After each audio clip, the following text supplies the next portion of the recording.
What's going on there, YouTube, and welcome back to another comic book video. Okay, so we are going to do a full story video. A full story video is when I sit down, take a bunch of videos that tell one overarching storyline and combine them together into one big video. Now, today's full story video is going to be the early days of X Factor. See, I realized that X Factor had a very interesting storyline before the Mutant Massacre because they had to adjust to the idea of Jean Grey being back alive again. She died in the Dark Phoenix saga, supposedly, and came back out of nowhere. But on top of that, they were being confronted by new kinds of enemies left and right, like Apocalypse. And so I felt like it would be a good idea to give you the early days of X Factor leading into the Mutant Massacre event. So I do hope you enjoy.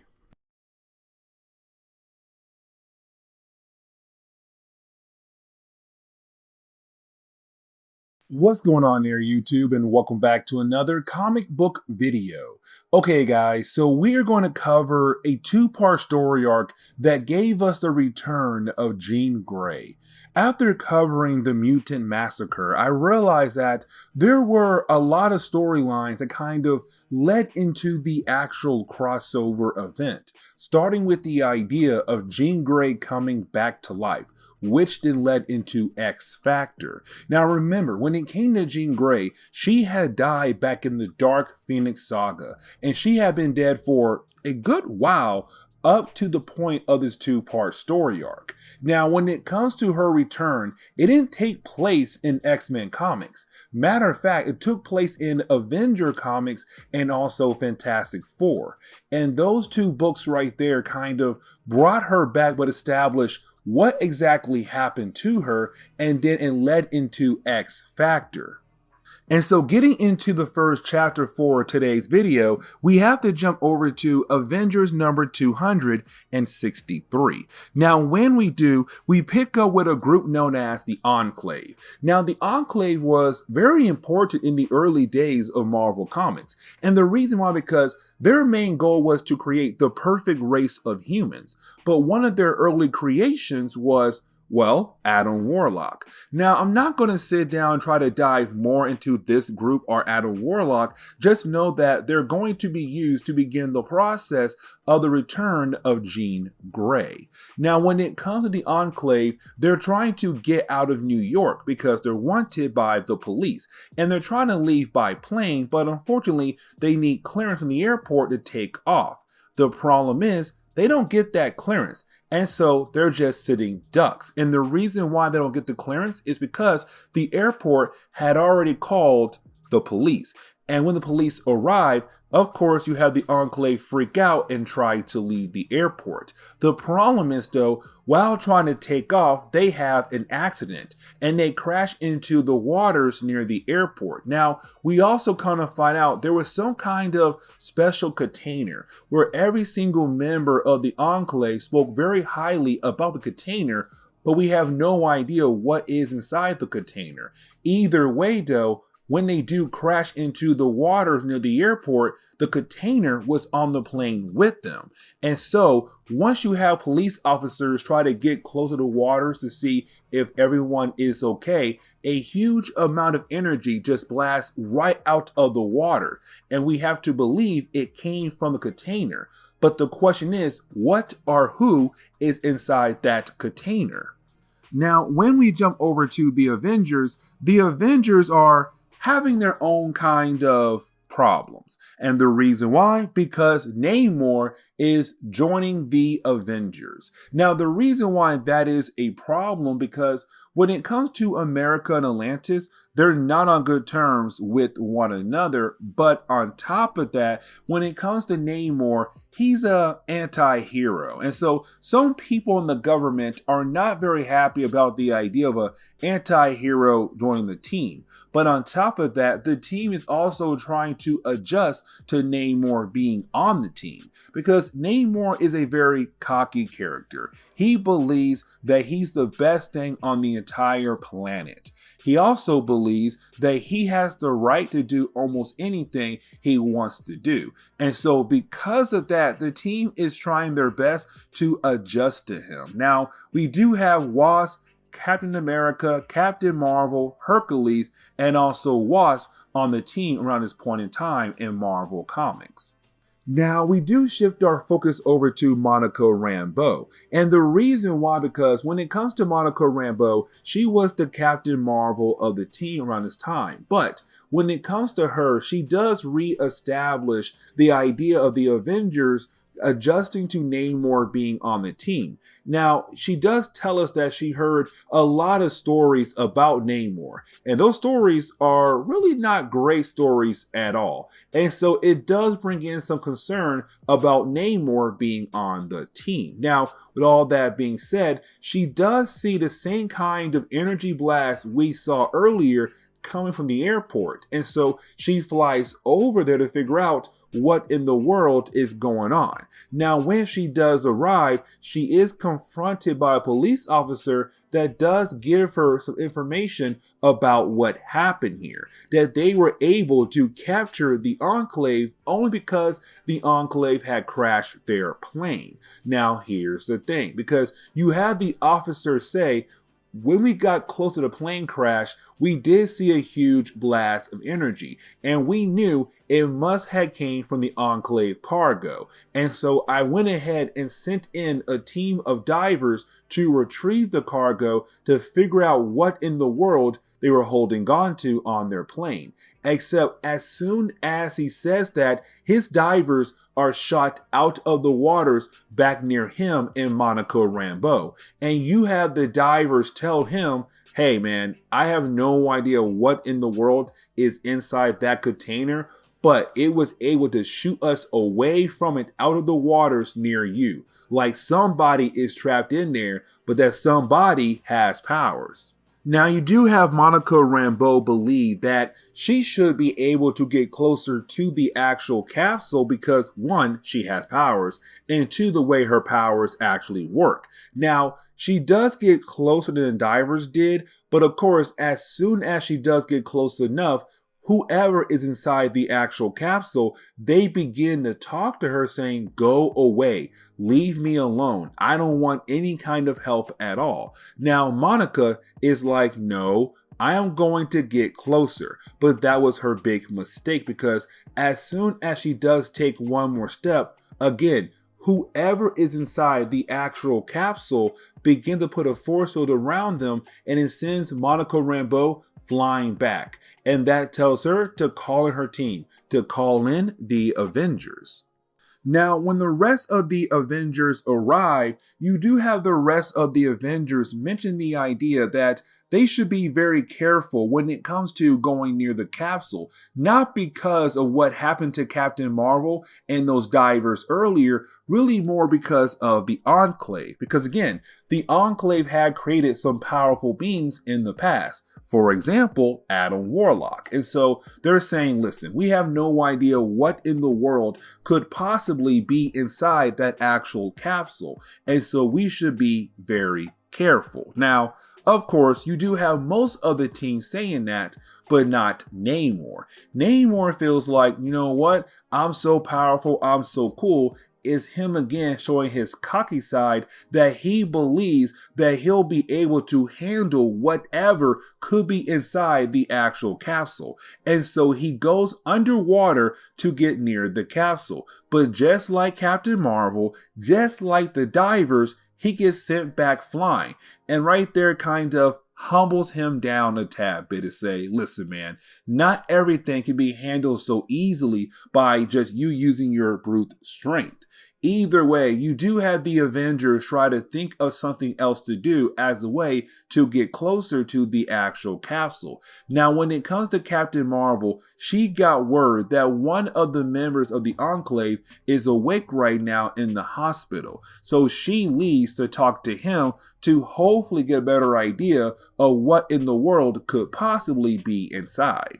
And so when Captain Marvel arrives at the hospital and she does go towards one of the members of the Enclave, he tells her, hey, listen, I have no idea what you are talking about, but when it comes to that capsule, that was not us. Matter of fact, we found it somewhere and we decided to go ahead and take it to see what it could possibly be. But when it came to that capsule, we are not the ones who had created it. And so when it comes to Captain Marvel, she realized, okay, if the Enclave did not make whatever could be inside the capsule, then where in the world did it come from? But on top of that, what in the world is possibly inside of it?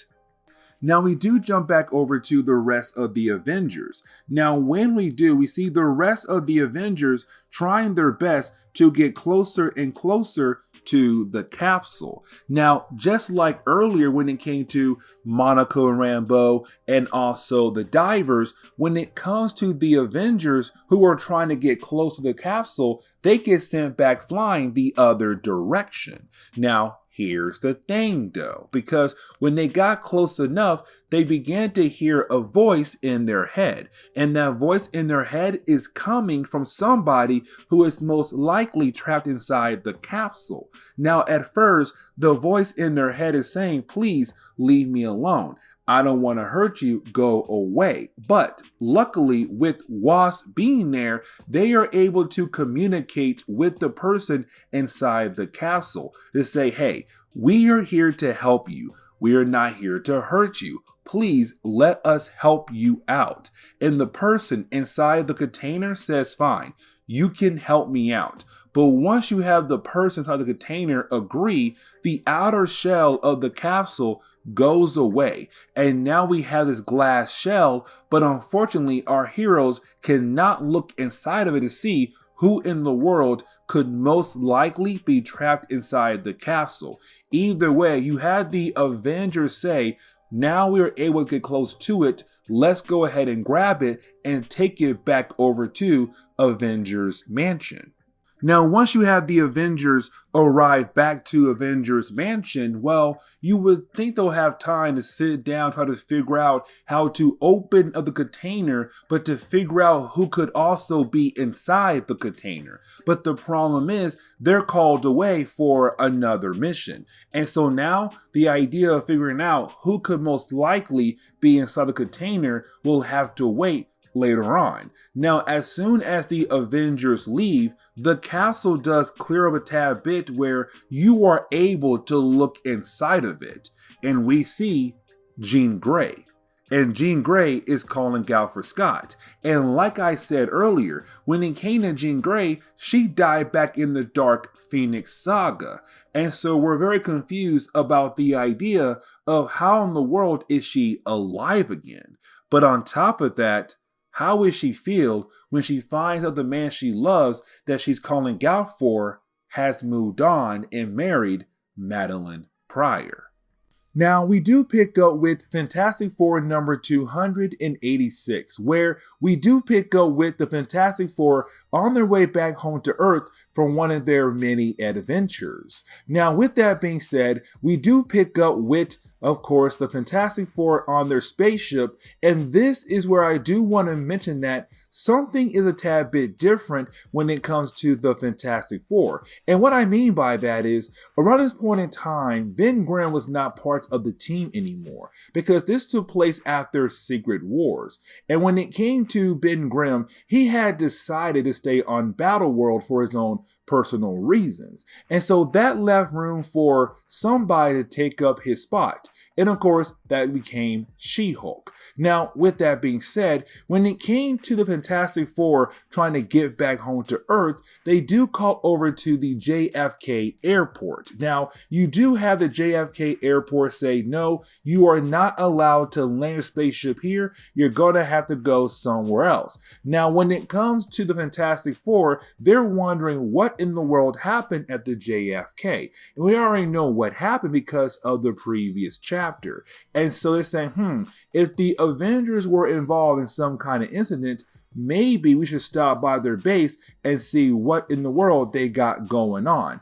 And so they land their spaceship at another airport and then take a taxi over to Avengers Mansion. Now, when they do arrive at the mansion, you do have Steve Rogers being able to catch up the Fantastic Four about what in the world is currently going on. Now, after doing that, you did have Reed Richards try to get closer to the same container we saw in the previous chapter. But just like in the previous chapter, when somebody gets too close to the container, well, they get sent back flying the other direction. Right now, you have Reed Richards going the other direction. Now, luckily, Susan was able to use her powers to catch her husband. But do you have Reed say, hey, you know what? You have the ability to make things go invisible. So why not use your abilities right now to give us a look on what in the world is going on inside this container? And so once she is able to use her abilities, well, that is when you have everybody in the room get a clear look at Jean Grey. But here's the thing, nobody recognized her at all. And the reason why, because she has been dead for a good period of time. And so to them, it's just some random redhead who is currently trapped inside some kind of container. But the question is right now, how in the world are they going to break it open to free her from this container? Now, some hours do pass by, but unfortunately, the Fantastic Four and the Avengers are not lucky enough to find a way to break open the actual container. Now, when it came to Jarvis, when he does walk into the room, that is when things begin to get a tad bit crazy. And what I mean by that is everything in the room begins to move around all over the place. Of course, this is Jean Grey telekinesis powers going haywire. But of course, you do have our heroes realize that this time it's not the actual container that has everybody moving, it's actually the woman inside the container, Jean Grey. Now, after a while, you did have Jean Grey finally being able to break free from her container.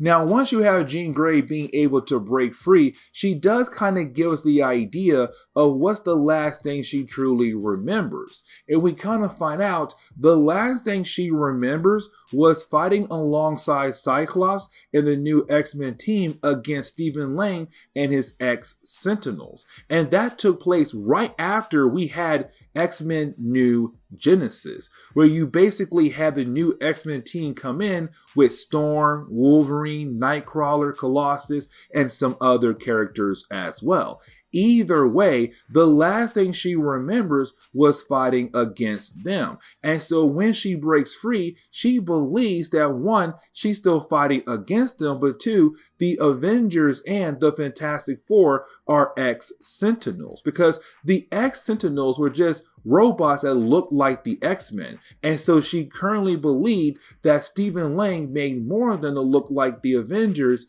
and also the Fantastic Four. Now, when it comes to Reed Richards, he's able to tell her, no, I am not no kind of sentinel, neither is my wife, nor anyone else in the room at all. We are actually real people. Now, at first, she does not believe them, but honestly, she has the right not to believe them because those robots were very real. And so if that's the last thing she remembers, and of course, it's going to be hard for her to believe that they are not really robots.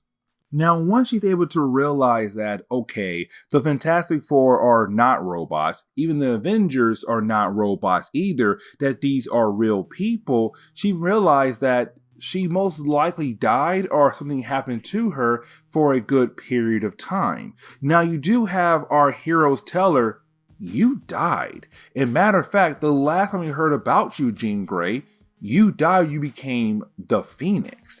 And she's wondering what in the world they are talking about when it comes to the idea of her being the Phoenix. Now, once she realized that how long she's been dead, the first thing she wants to do is go back to the X-Men. But the problem is, she can't do that. And the reason why, because when it comes to the X-Men around this point in time, Charles Xavier stepped down as the headmaster of the school, and Magneto took up his spot as the headmaster of the school. And so when it comes to the rest of the heroes in the Marvel Universe, they look at the X-Men as, technically bad guys now, because Magneto was a bad guy at first. And even though he's now good, they're like, no, we know that he is bad. And if the X-Men are working with him, that means they are also bad as well. And Jean Grey cannot believe that the X-Men are working with Magneto, because again, the last time she saw him, he was an evil mutant. Now, she wants to go back home, but Reed says no. And the reason why, because she died. And if she goes home and runs into her family, that kind of shock could do a lot of damage mentally to her family. But again, it's Susan saying, no, Reed, she has the right to go back home to her family, to at least see somebody that she actually loves. Now, we do jump over to Jean Grey and some heroes heading over to her parents' house. Now, when they do arrive, it does give us a funny moment where you have Hercules break open the front door to see if anybody's at home. And of course, nobody's at home, but it's kind of like, hey, Hercules, there was a better way to figure out if anyone was at home. But with that being said, once you do have Jean Grey and other heroes go inside her house, her parents' house, they do find a globe. Now, this globe was given to her parents back in the Dark Phoenix saga, I want to say. I forgot what issue it actually was, but this globe was given to them to kind of help them remember their daughter, Jean Grey. And this globe contains all the memories of Jean Grey. Now, when it comes to the globe, Reed believes that if Jean Grey is able to use the globe to kind of access her past memories, she'll remember what exactly happened to her when it came to her turning into the Phoenix, or possibly not turning into the Phoenix.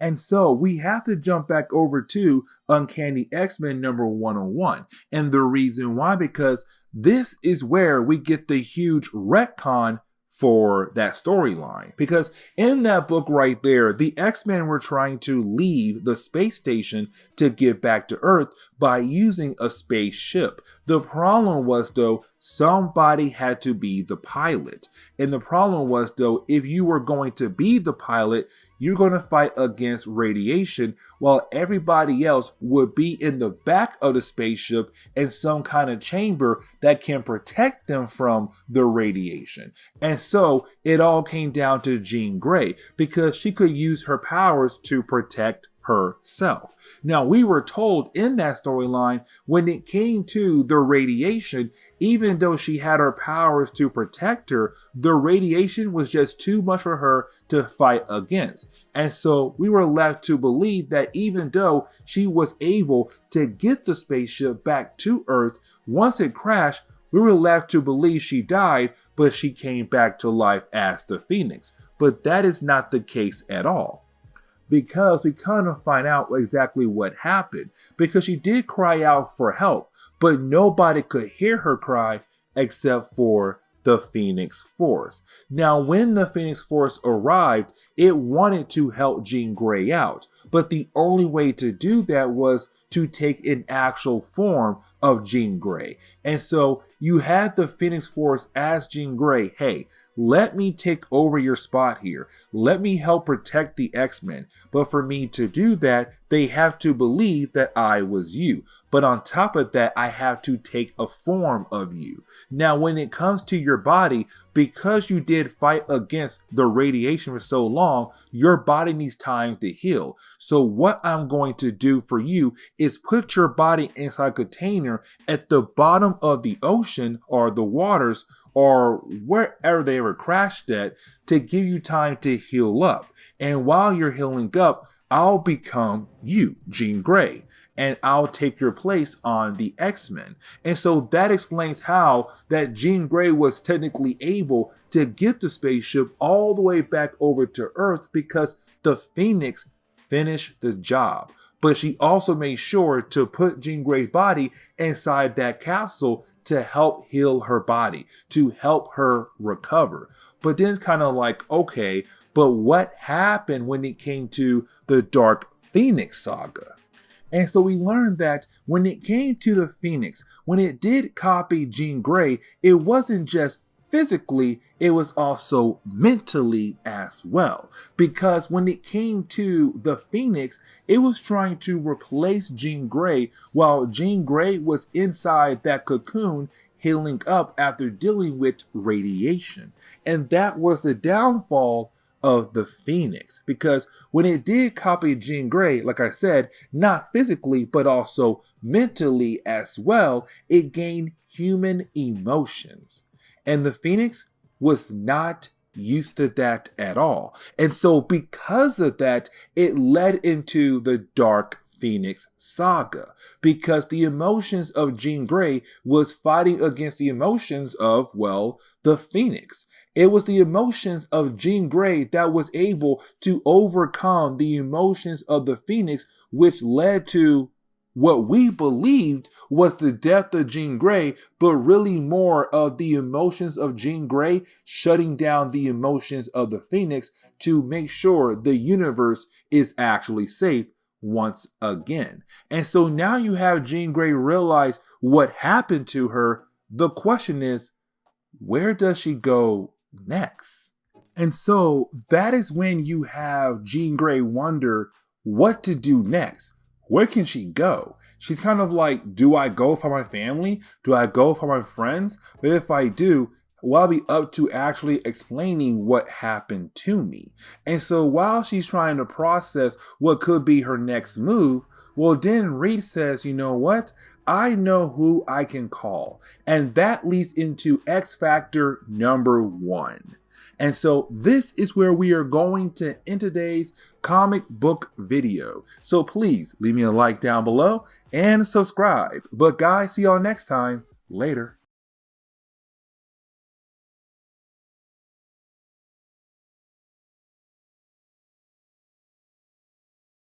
Okay, so to continue our coverage over the preludes that lead into the Mutant Massacre, we actually pick up with X Factor number 1. Now, when it comes to X Factor number 1, this was the formation of the original X Factor team. Now, this comes right after the return of Jean Grey. Now, remember, in our last video, we had learned that Jean Grey had never died. Matter of fact, she never was the Phoenix. We had learned that when it came to Jean Grey, when she was trying to save the X-Men lives back in Uncanny X-Men number 101, well, the Phoenix stepped in. And when she did step in, you had the Phoenix say, hey, listen, I'll save your friends, but your body is badly damaged. It needs time to heal up. And so the Phoenix put Jean Grey inside some cocoon as a way to heal up her body. And so the entire time when it came to the Phoenix Saga and the Dark Phoenix Saga, that was never Jean Grey. It was actually the Phoenix pretending to be Jean Grey. And so in our last video, the Avengers had found Jean Grey. And thanks to Reed Richards, well, she was finally released. Now, the question was, what's going to happen to Jean Grey with her being alive again in a world that believed that she was dead? Now, when it comes to the idea of the formation of X Factor, it all began with the idea of how can they bring Cyclops back into the fold of X-Men comics? Because remember, around this point in time, Cyclops was married, but not to Jean Grey, to Madeline Pryor, and they just had a son with each other. Now, with that being said though, they have some marital problem. And the reason why, because Cyclops had tried multiple times to kind of leave her behind to go back to the X-Men to help the X-Men fight against the problems against the mutant race. But something else to also mention is that when it comes to Cyclops, he also still loves Jean Grey. Now, that right there is really important because when it comes to Madeline Pryor, she is a clone of Jean Grey. The problem is no one knows, or no one had an idea just yet, that she is a clone of Jean Grey. And so unfortunately, it looks like Cyclops only married Madeline Pryor because she looks like Jean Grey, which is a huge problem. And so you can kind of tell that these two are trying to fix their relationship, fix their marriage, but unfortunately, it's just not going anywhere they want to go to, because Cyclops is still stuck in the past thinking about Jean Grey. Now, when it comes to X Factor, it's not just all about Cyclops and Jean Grey, it's also about Beast, Iceman, and also Angel, because the whole point of X Factor was to bring back the original 5 X-Men, to have them be their own team again in the world of Marvel Comics. And so when it came to 3 characters, they had just left Defenders, and by this point, most of them are kind of done being heroes. Now, when it comes to Iceman and Beast, they're not technically done. They still love the idea of being heroes, but Angel is just done with the constant idea of failing over and over again as heroes, and the world is not getting better like he hoped it would. And so it's him saying, I'm done being a hero.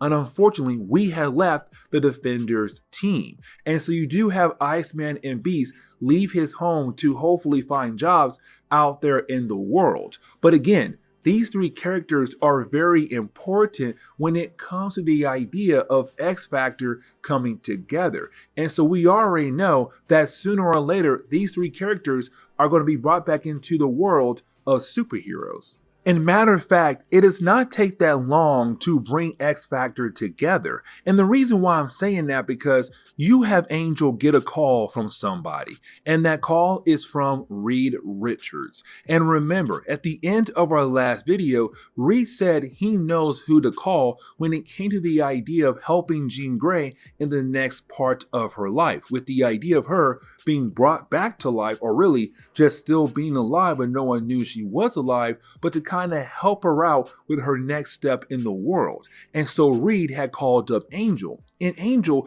cannot believe in what he just hears. He heard that, oh my God, you're telling me that Jean Grey is alive again? Like, hold up, what? And he leaves automatically to go check up on her. Now, when it came to X Factor comics, and this is something else I really want to focus more on when it comes to my coverage over X Factor, is that when they made this book, it was really more about the idea of, hey, look at the mutant problem in the world, but specifically in America, because you now have different groups popping up left and right, trying to make new laws or trying to kill off mutants, because again, mutants are a problem. Now, it's not just America. There are other countries, but like most Marvel comics are about, it's about America. And so at this point in time, when it came to X Factor coming together, their main goal is going to be about the idea of protecting mutants. Now, the reason why I'm saying that because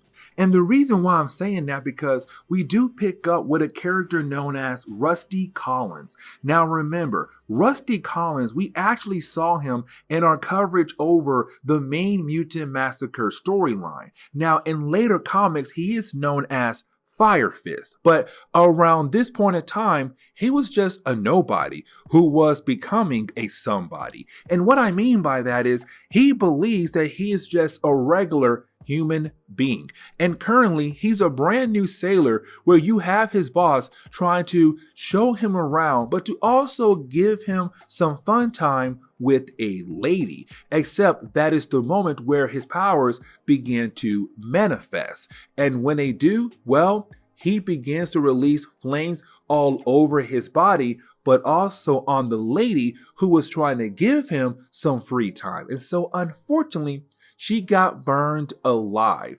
And this right here is going to be one of the many examples of how America feels.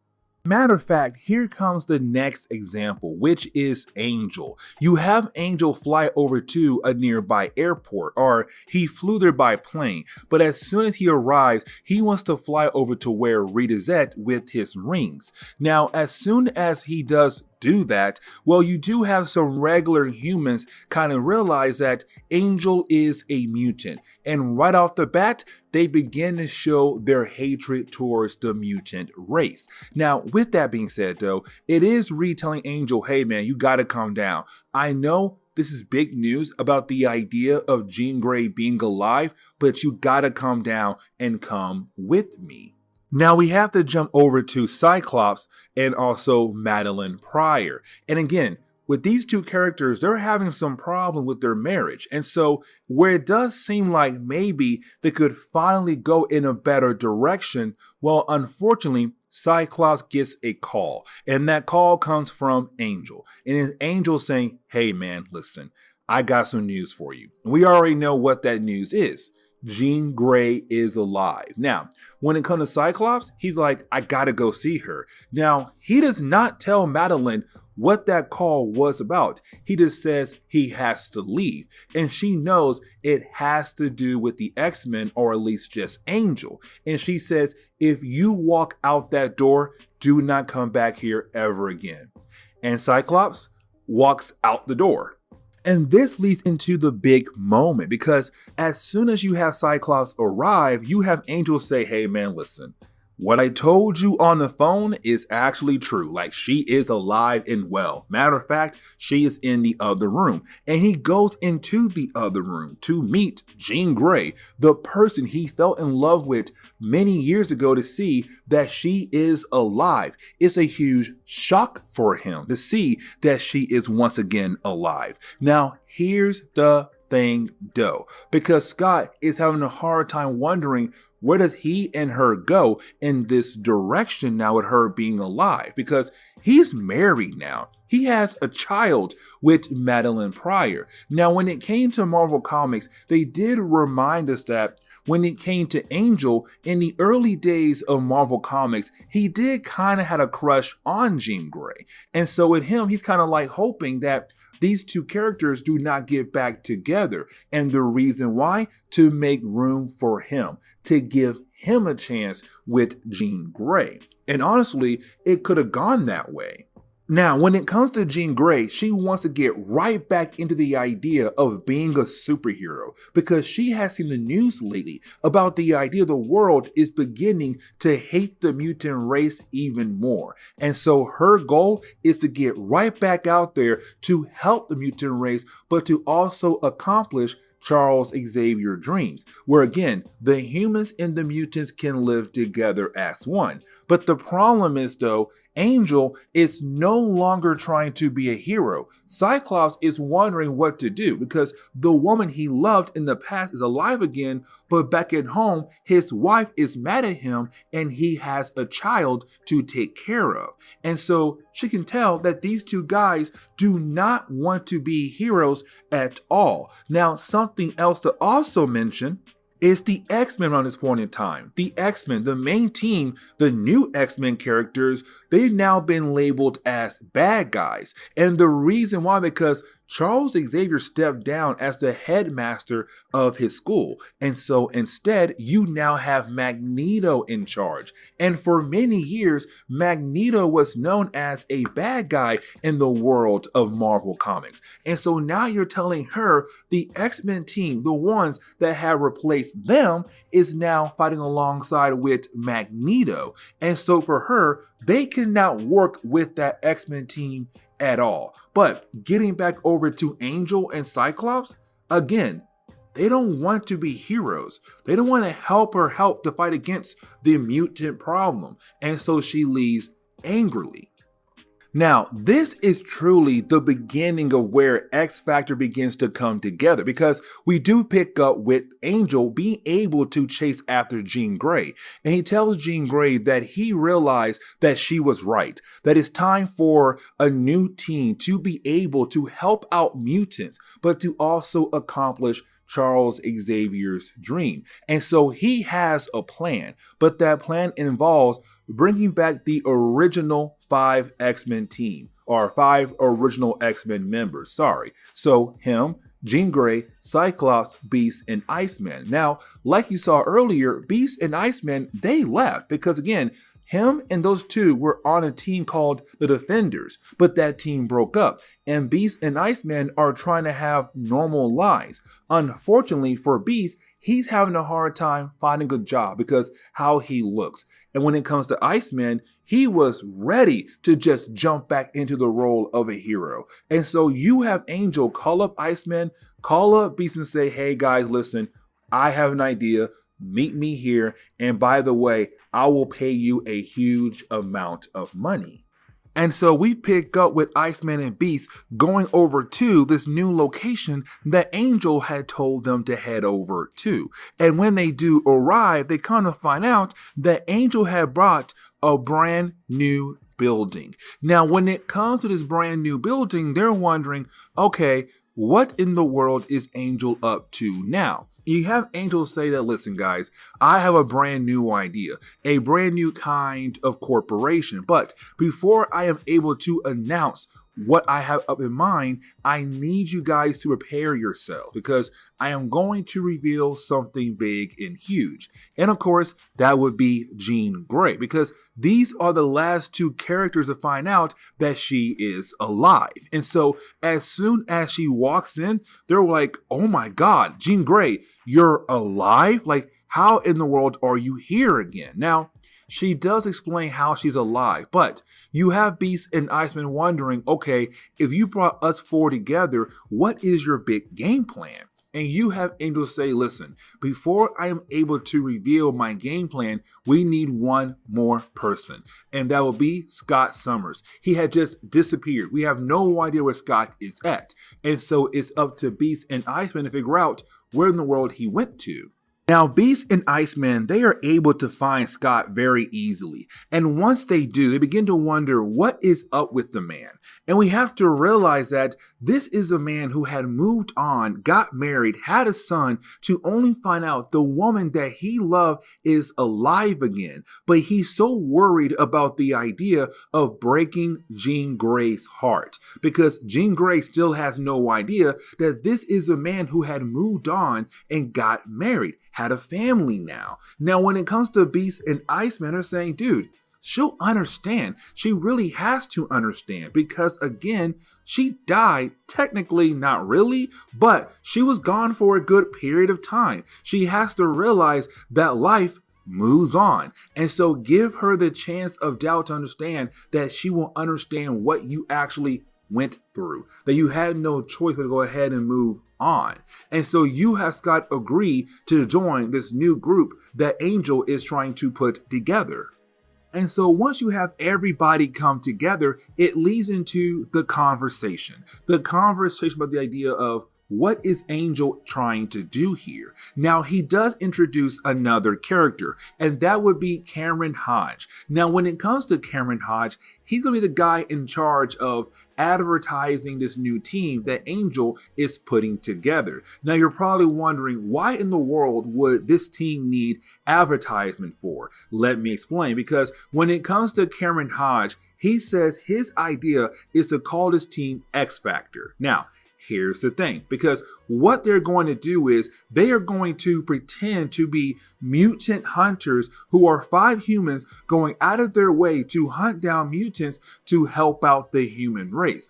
But in reality, what they are going to do is really more of grab those mutants, train those mutants, and then put them back into society where they are able to control their powers and not cause any problems at all. That's their main goal, to help out mutants, but at the same time continue to work on Charles Xavier's dream. Now, at first, when it comes to our heroes, they're all like, wait a second, we're going to be mutant hunters, but Cameron says this is the best way to find mutants and help mutants at the same time. Now, when it comes to Cameron, he says, listen, I already put our advertisement out there and we have a commercial that is constantly playing for the last couple weeks now. And so we have a lot of requests coming in left and right. And so unfortunately, you guys are now officially X Factor. Just like that. Let's go and let's go help out mutants right now.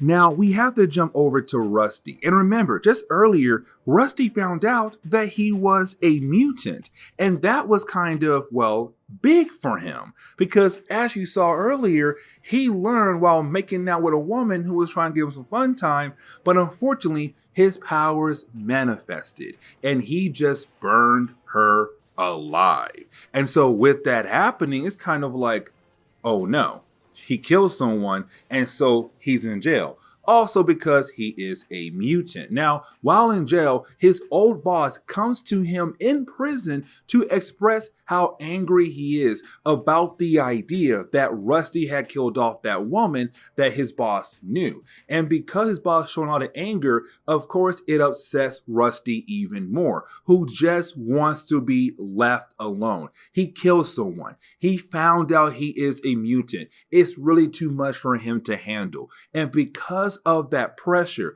and the constant annoyance of his old boss, he erupts again. More flames everywhere. He basically breaks out of prison to show that he could not control his powers at all. Now, of course, with Rusty going out there and, well, being crazy, it leads into X Factor getting called because Karen Hodge advertisements out there playing over and over and over again.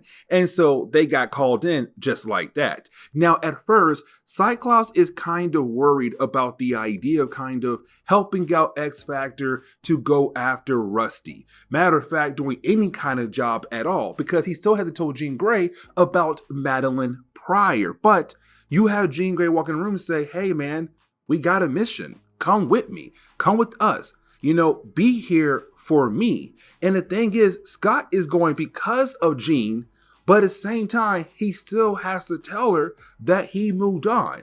And so it's kind of like he wants to help out X Factor. He wants to be with Jean Grey, but he also wants to be with Madeline. And so he's having a hard time battling what's the right choice to make here. Either way, you do have Scott say, you know what, let me go with you and accomplish this mission. And so that is the moment where we actually see X Factor be a team for the first time ever in Marvel Comics. They go out of their way to try to get Rusty. Now, when they first do arrive, they're pretending to be mutant hunters. They were called by the people who were originally holding Rusty. And so they're like, hey, we need your help. We saw your advertisement. We saw that you are X Factor. You are a team of mutant hunters who are capable of taking down a mutant. Well, here's one right here, and we need you to do your job. And so you have X Factor step up and begin the process of trying to capture Rusty. Now, once they're out of everybody's view, they change into their X Factor outfits, their mutant X Factor outfits, and they use their mutant powers as a way to calm him down. And they realize that Rusty is not a bad mutant. He's just honestly freaking out because he has no idea how to control his powers. And so once he is able to fully understand to calm down, you did have our heroes change back into their basic X Factor outfits, and they give the guy who called them the bill. They're all like, listen, we are mutant hunters, but this job right here is not easy at all. So, of course, you have a bill. It's like $40,000. You can pay that, but hey, let you know right now, you owe us one, and we'll see you later. Now, once you have X Factor leave, now they can begin the process of trying to help Rusty understand who he is, that he is a mutant, but also help him learn how to control his powers. But see, there's something else we have to remember here, because even though X Factor has now come together, they're a new team in the world of Marvel Comics, we still have one big problem, and that is Madeline Pryor, the wife of Cyclops. This man left her behind to technically form a new X-Men team, X Factor. And so now the question is, what is Scott going to do about his wife and his child? But of course, those questions will have to be saved for a later time. And so this is where we are going to end today's comic book video. So please leave me a like down below and subscribe. But guys, see you all next time. Later.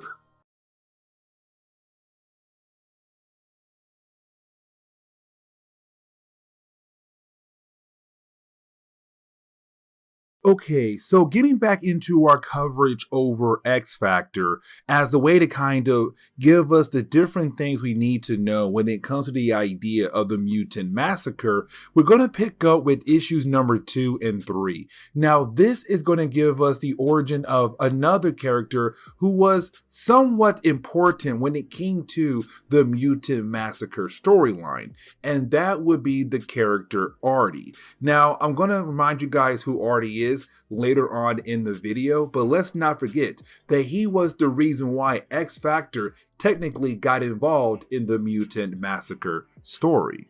And so getting into today's video, we do pick up with X Factor number 2. Now, when it comes to the opening pages of this book, we do pick up with Jean Grey at first. Now, when it comes to Jean Grey, we're seeing her having a nightmare. Now, when it comes to her nightmares, it's really more about the idea of what we learned in our last couple videos.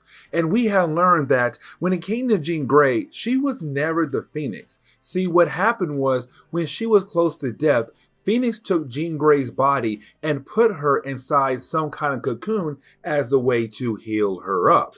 And then you have the Phoenix pretend to be Jean Grey as Jean Grey tried to heal up inside that cocoon. And so we have learned that Jean Grey was never the Phoenix in the Phoenix nor Dark Phoenix saga.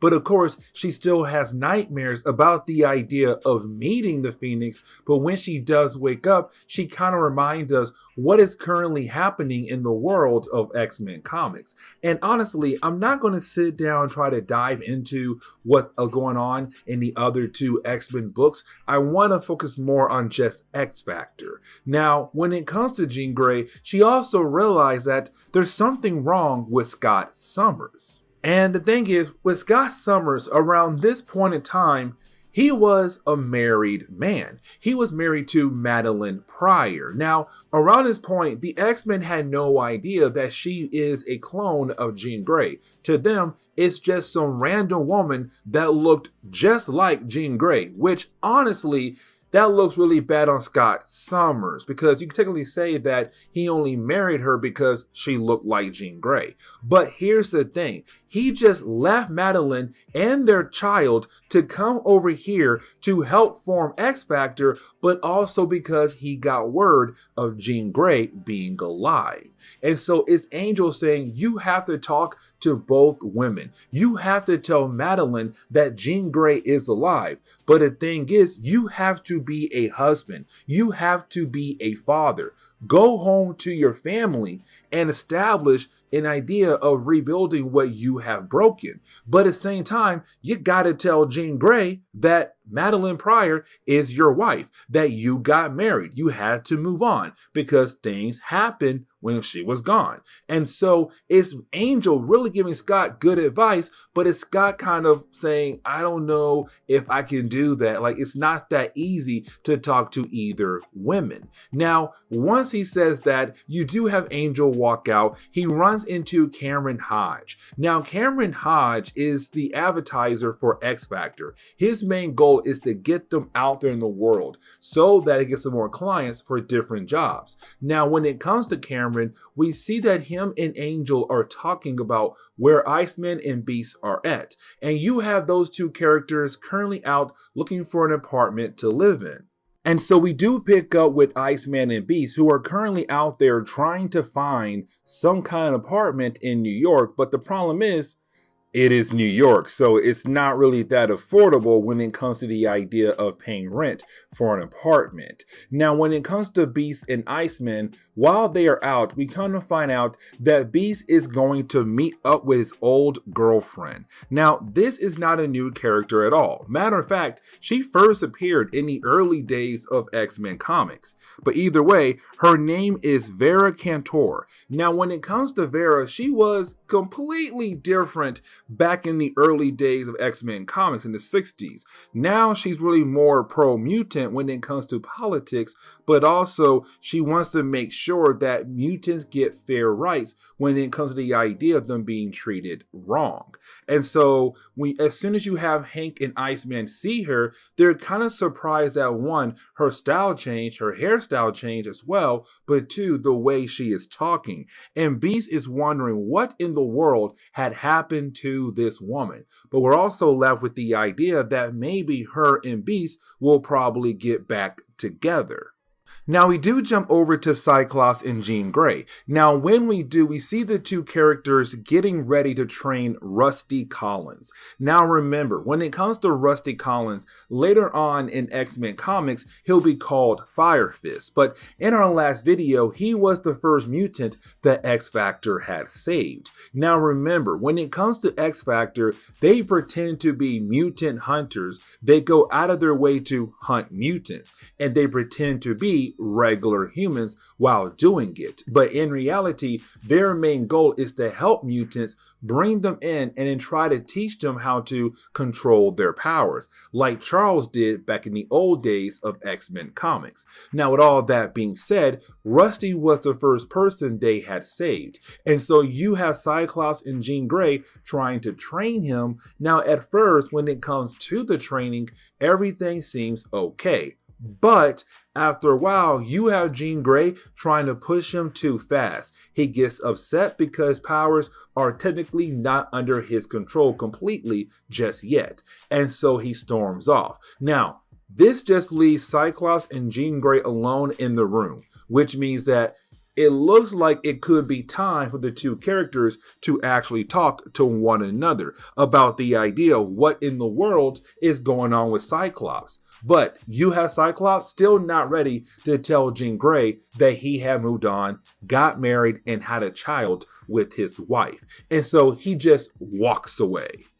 Now, that is when we jump over to Beast and Iceman. Now, when we do, it's the two characters still hanging out with Vera, and we're still kind of left to wonder the possibility of Beast and her getting back together. Except, that is the moment where they are attacked by someone known as Tower. Now, this is Tower's first appearance in X-Men comics. Matter of fact, when it comes to Tower, he only appears about 13 times in all of Marvel comics. But when it comes to Tower, he has the ability to change his size. Very similar to Hank Pym being Ant-Man or Giant Man or Yellow Jacket.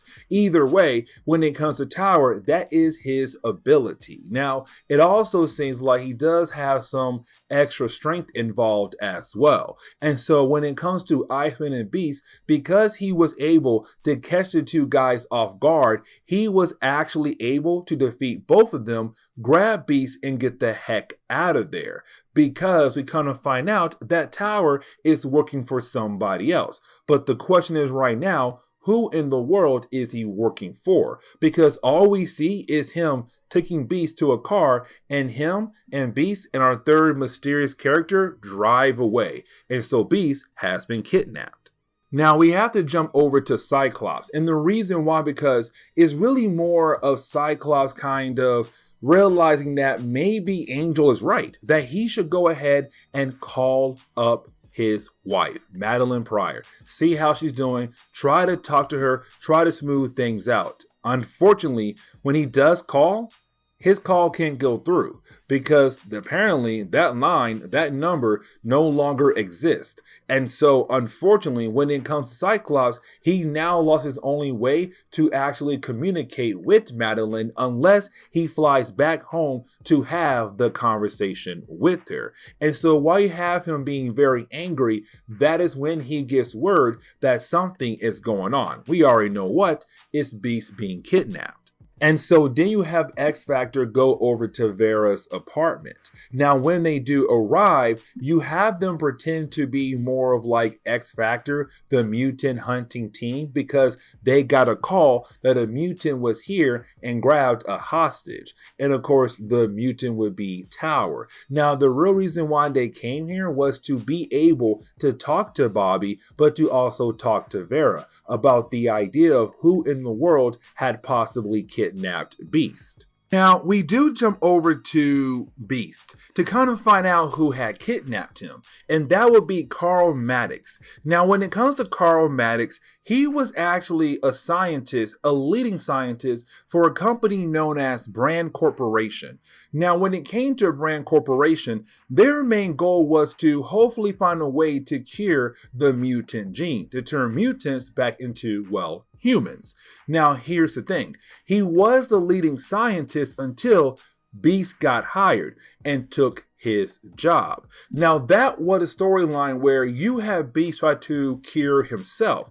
Unfortunately, his plans did not work out. Instead, Beast turned himself into a blue, hairy creature that we all love in today's world. But either way, when it comes to Carl, his main goal is to have Beast work on that project once again to hopefully save his son Arty. Now, we had met Arty back in our coverage over the mutant massacre. And remember, when it came to Arty, he could not communicate like normal. No speech, no sign language. He has to talk in a different kind of way, which is using his mutant ability, where he is able to connect his mind to your mind and read your thoughts. And then he'll project different images on what he is trying to tell you, or those images can tell him what you are actually thinking. Now, with all that being said, though, when it comes to Arty, when he did gain his mutant ability, it changed his body appearance. And this was something huge when it came to the X-Men comics around this point in time, to really establish the idea that there are some mutants who look normal and others who don't. Now, we already saw some mutants in the past who kind of got, the wrong end of the stick when it came to their mutation. But around this point, it was really more Marvel saying, no, this time we're trying to hit it hard that there are a lot of mutants out there. When they do gain their mutant ability, their body also changes as well. Unfortunately, a lot of times, not for the greater good.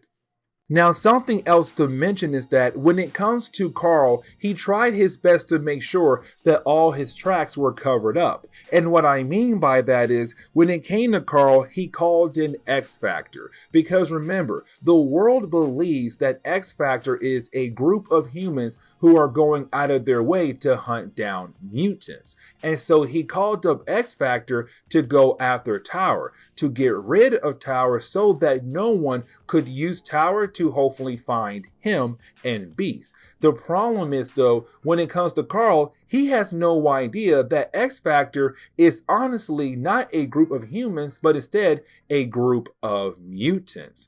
And so when they do arrive, they do use their powers to actually stop Tower to say, hey man, listen, if you are able to help us out, we'll help you out. The only thing we need to know is that who is in charge and where we can find our friend.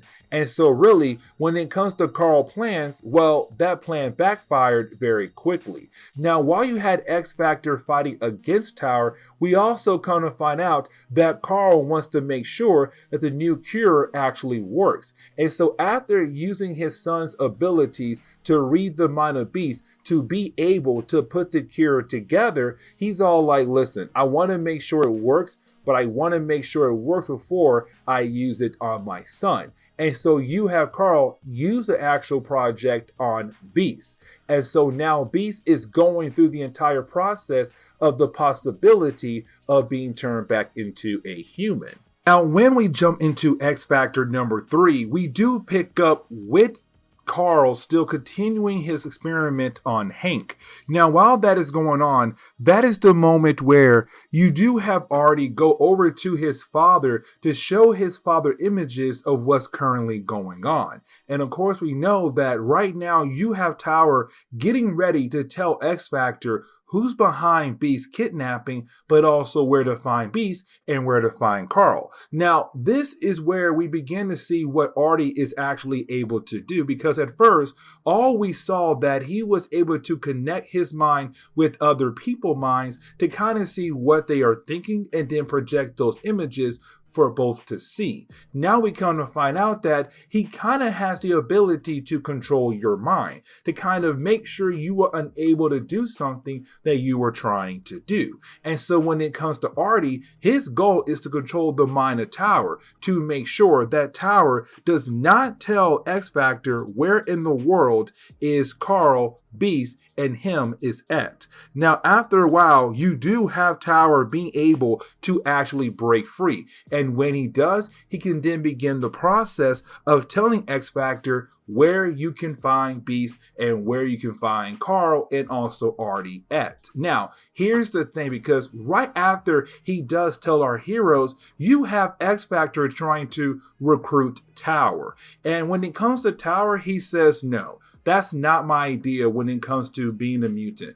I'm not down with the idea of helping others. I'm down with the idea of using my powers to make some money. And so he leaves. And this was kind of a problem with Marvel Comics around the time. And what I mean by that is, when it came to Marvel, they would create random X-Men characters who will only appear in a handful of books and then just disappear to never be seen again. And Tower is one of those characters. Again, he only appeared about 13 times, and 2 out of 13 times was this storyline right here. Now we do jump over to Cameron, and when we do, we currently see him talking to Vera. And when it comes to Vera, she wants to know that if Cameron was able to get some kind of update about what is currently going on with X Factor.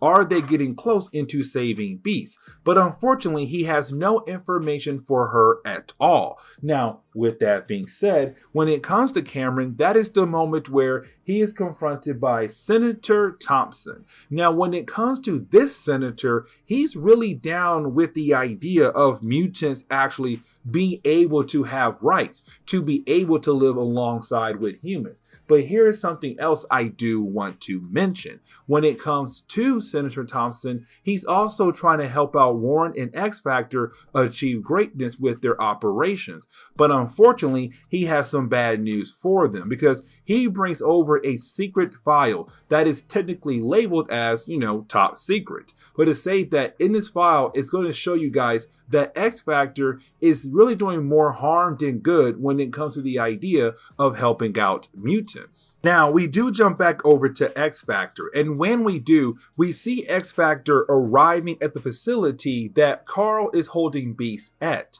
Now, we kind of find out that this facility is actually a research center. Matter of fact, a top secret research center. And that right there is going to be very important for the ending of this storyline, because while you do have X Factor look around as a way to break in, you have the 4 characters break up into 2 teams. So you have Cyclops and Angel go one way, while you have Jean Grey and Iceman go the other way. And it leads into a lot of pages of our heroes just fighting their way down to the lowest level of the research center to hopefully get to Beast in time. But while you have our heroes trying to fight to get to their friend, you have Carl continuing to run his experiment to hopefully find the idea if his actual project is going to work. Can he make a cure for Arty? It all comes down to Beast. If Beast does turn back to normal, then he'll use that serum on his son. But getting back to our heroes, you do have our heroes being able to actually reach the lowest level to get close to Carl. Now, this is the moment where we kind of learn why Carl is doing all of this for, which we already know why. Because of Arty. He is trying to turn his son back into normal. But once you have Carl tell X Factor why he did all this for, it now comes down to the idea of what happens now. Now, we already know when it comes to X Factor, their main goal is to get Beast the heck out of there. But at the same time, you did have Carl ask X Factor to go ahead and take Arty with them. And this is where Arty comes from. And the reason why, because he reminds us this is a top secret base, meaning that when it comes to the security team, they are told to kill on sight, no matter what what in the world is going on. If someone breaks in, you hunt them down, you shoot them down, and you ask questions later if they survive your bullet. And so right now, the security team is coming down here, and they will kill anybody who looks like a mutant. And they have no idea that Arty was down there. And so if they see Arty, they're going to shoot Arty, they're going to shoot X Factor, and they're also going to shoot Carl as well. And so is Carl again saying, take my son, take him with you, because listen, at least he will able to have a life. Even though he is a mutant, at least he will be able to have a life to live. So take him. And so X Factor leaves with Arty, but unfortunately Carl stays behind to buy them some time. But Carl dies. And so that is the end of Carl, but now we see how Arty had joined the team. Now we do see our heroes go back over to the base of X Factor. Now when they do arrive, you have Jean Grey corner Cyclops because she's really tired of the idea of being avoided. She wants to know what in the world is currently going on when it comes to him not telling her something. And so it seems like this is going to be the moment that Cyclops is finally going to tell Jean Grey, okay, fine. So you want to know what in the world is going on with me? Okay, I'll tell you. So I got married. But he doesn't tell her. And the reason why, because right before he is able to say it, they get called away because Beast wakes up after being knocked out for so long. And so when X Factor arrived in the medical room, well, Beast looks normal again. He's back to his original state when Stan Lee made him back in the 1960s. And so it's like, okay, so no more blue hairy Beast. We're now going true old school Beast again. Where can we go with this? And this is where we are going to end today's comic book video. So please leave me a like down below and subscribe. But guys, see y'all next time. Later.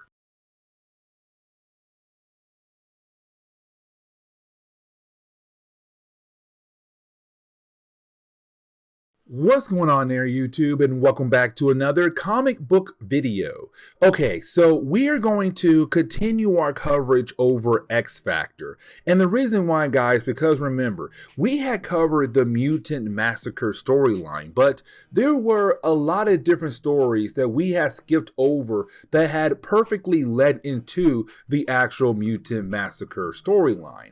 And so we're going to backtrack and cover the preludes as a way to have a playlist out there so that if you want to know everything about the Mutant Massacre, you know where to start off from and learn everything you need to know before diving into the main story. Now today we're going to cover X Factor's issues number 4, 5, and 6. This was a 3-part story arc that introduced a very popular X-Men character, a character where most fans truly love because how crazy, powerful, and how crazy the storylines get when he is involved. And that would be Apocalypse.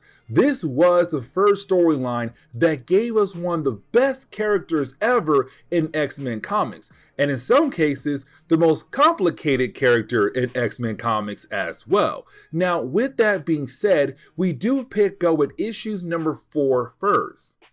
We do pick up with X Factor fighting against Tower. Now remember, we saw Tower in our last video, and he is a mutant that has the ability to change his size. Very similar to Ant-Man, except that he does not rely on Pym particles. Now when it comes to Tower, we do see him fighting against X Factor, and the reason why, because he was snooping around the base of X Factor. Now there is a good reason why, because we have to remember, when it comes to X Factor, they told the entire world that they were a group of humans who were going out of their way to hunt down mutants. Now in reality, that is not true, because let's not forget, around this point in time, Charles Xavier was no longer the headmaster of his school. Magneto took his place. And so currently the X-Men are being led by Magneto. And so when word got out to the original 5 X-Men, X Factor, they're all like, Charles Xavier's dream is falling apart. we should go out of our way to pick up his pieces. And so what they're trying to do is kind of like make their own school. They go out of their way to hunt down mutants, but in reality to grab those mutants and then train them and then put those mutants back into the world and say, now that you have the ability to control your powers, you should no longer be a problem for society. And so that's their main goal. Again, though, when it comes to the public, they have no idea that X Factor is truly a group of mutants.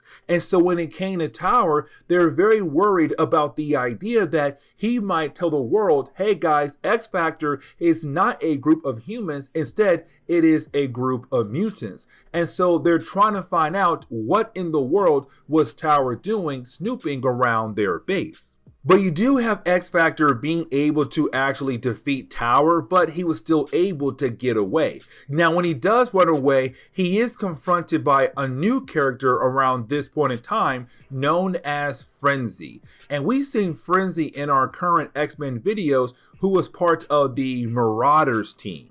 Now, when it comes to Frenzy, she does mention the idea that her and Tower are currently working for somebody else, but we have no idea who they are working for. But apparently the reason why Tower was snooping around the base of X Factor was to kidnap a child. Now remember, in our last video, X Factor was able to take in a young boy known as Arty. And when it comes to Arty, he is a mutant whose body has changed thanks to his mutant powers manifesting. But his powers are really more the idea that he is able to project different images of what people are thinking. But he's also able to connect his mind with someone else's mind. Now, let's not forget, he also lost the ability to communicate when his powers had manifested. But apparently, Tower was supposed to kidnap him, but we all know Tower had failed. And so now it's time for Frenzy to kind of step in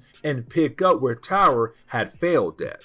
Now, there is something else I do want to mention, and that will be Beast. Now, remember, when it came to Beast in our last video, and also just in case you didn't see our last video, Beast was kidnapped. And when he was kidnapped, he was forced to take a serum. Now, when it came to that serum, it was supposed to turn him back into a human, but it did not do that. Instead, it just turned him back into his regular classic form, where he's no longer a blue hairy creature. And so because of that, he does look somewhat normal. It's just that he has big hands and big feet.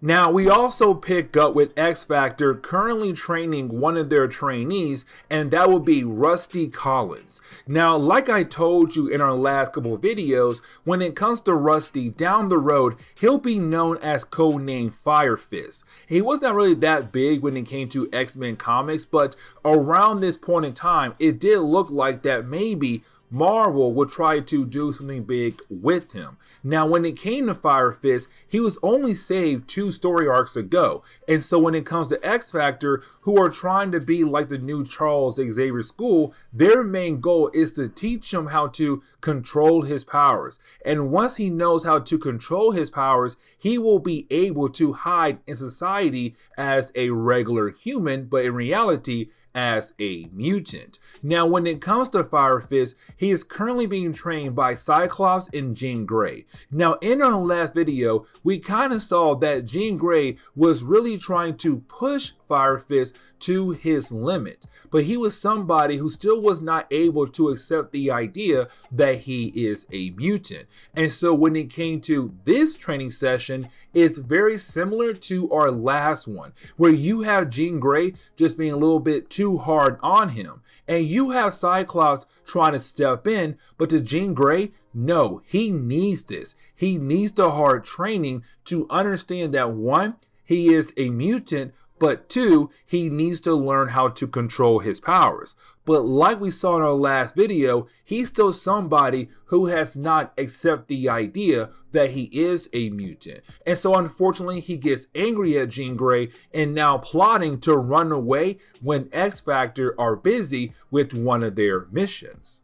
Now, something else to remember is that Cyclops has not told Jean Grey about the idea that he is married. Because remember, Jean Grey died in the Dark Phoenix saga, or supposedly died. We had learned that she had never died, that in reality her body was placed inside a cocoon as a way to heal her body, and you had the Phoenix pretend to be Jean Grey and had supposedly died. But in reality, Jean Grey never did. But because she was inside the cocoon for a very long time, Cyclops moved on. He got married to her clone, Madeline Pryor. Now, no one knows at this point that Madeline is the clone of Jean Grey. It's just that it's kind of crazy that she looks just like Jean Grey. Either way, Cyclops has not told Jean Grey about Madeline. At the same time, Cyclops has not told Madeline the idea that Jean Grey has returned. And by this point, Cyclops had left his wife and child behind to help with X Factor, but to also be close with Jean Grey.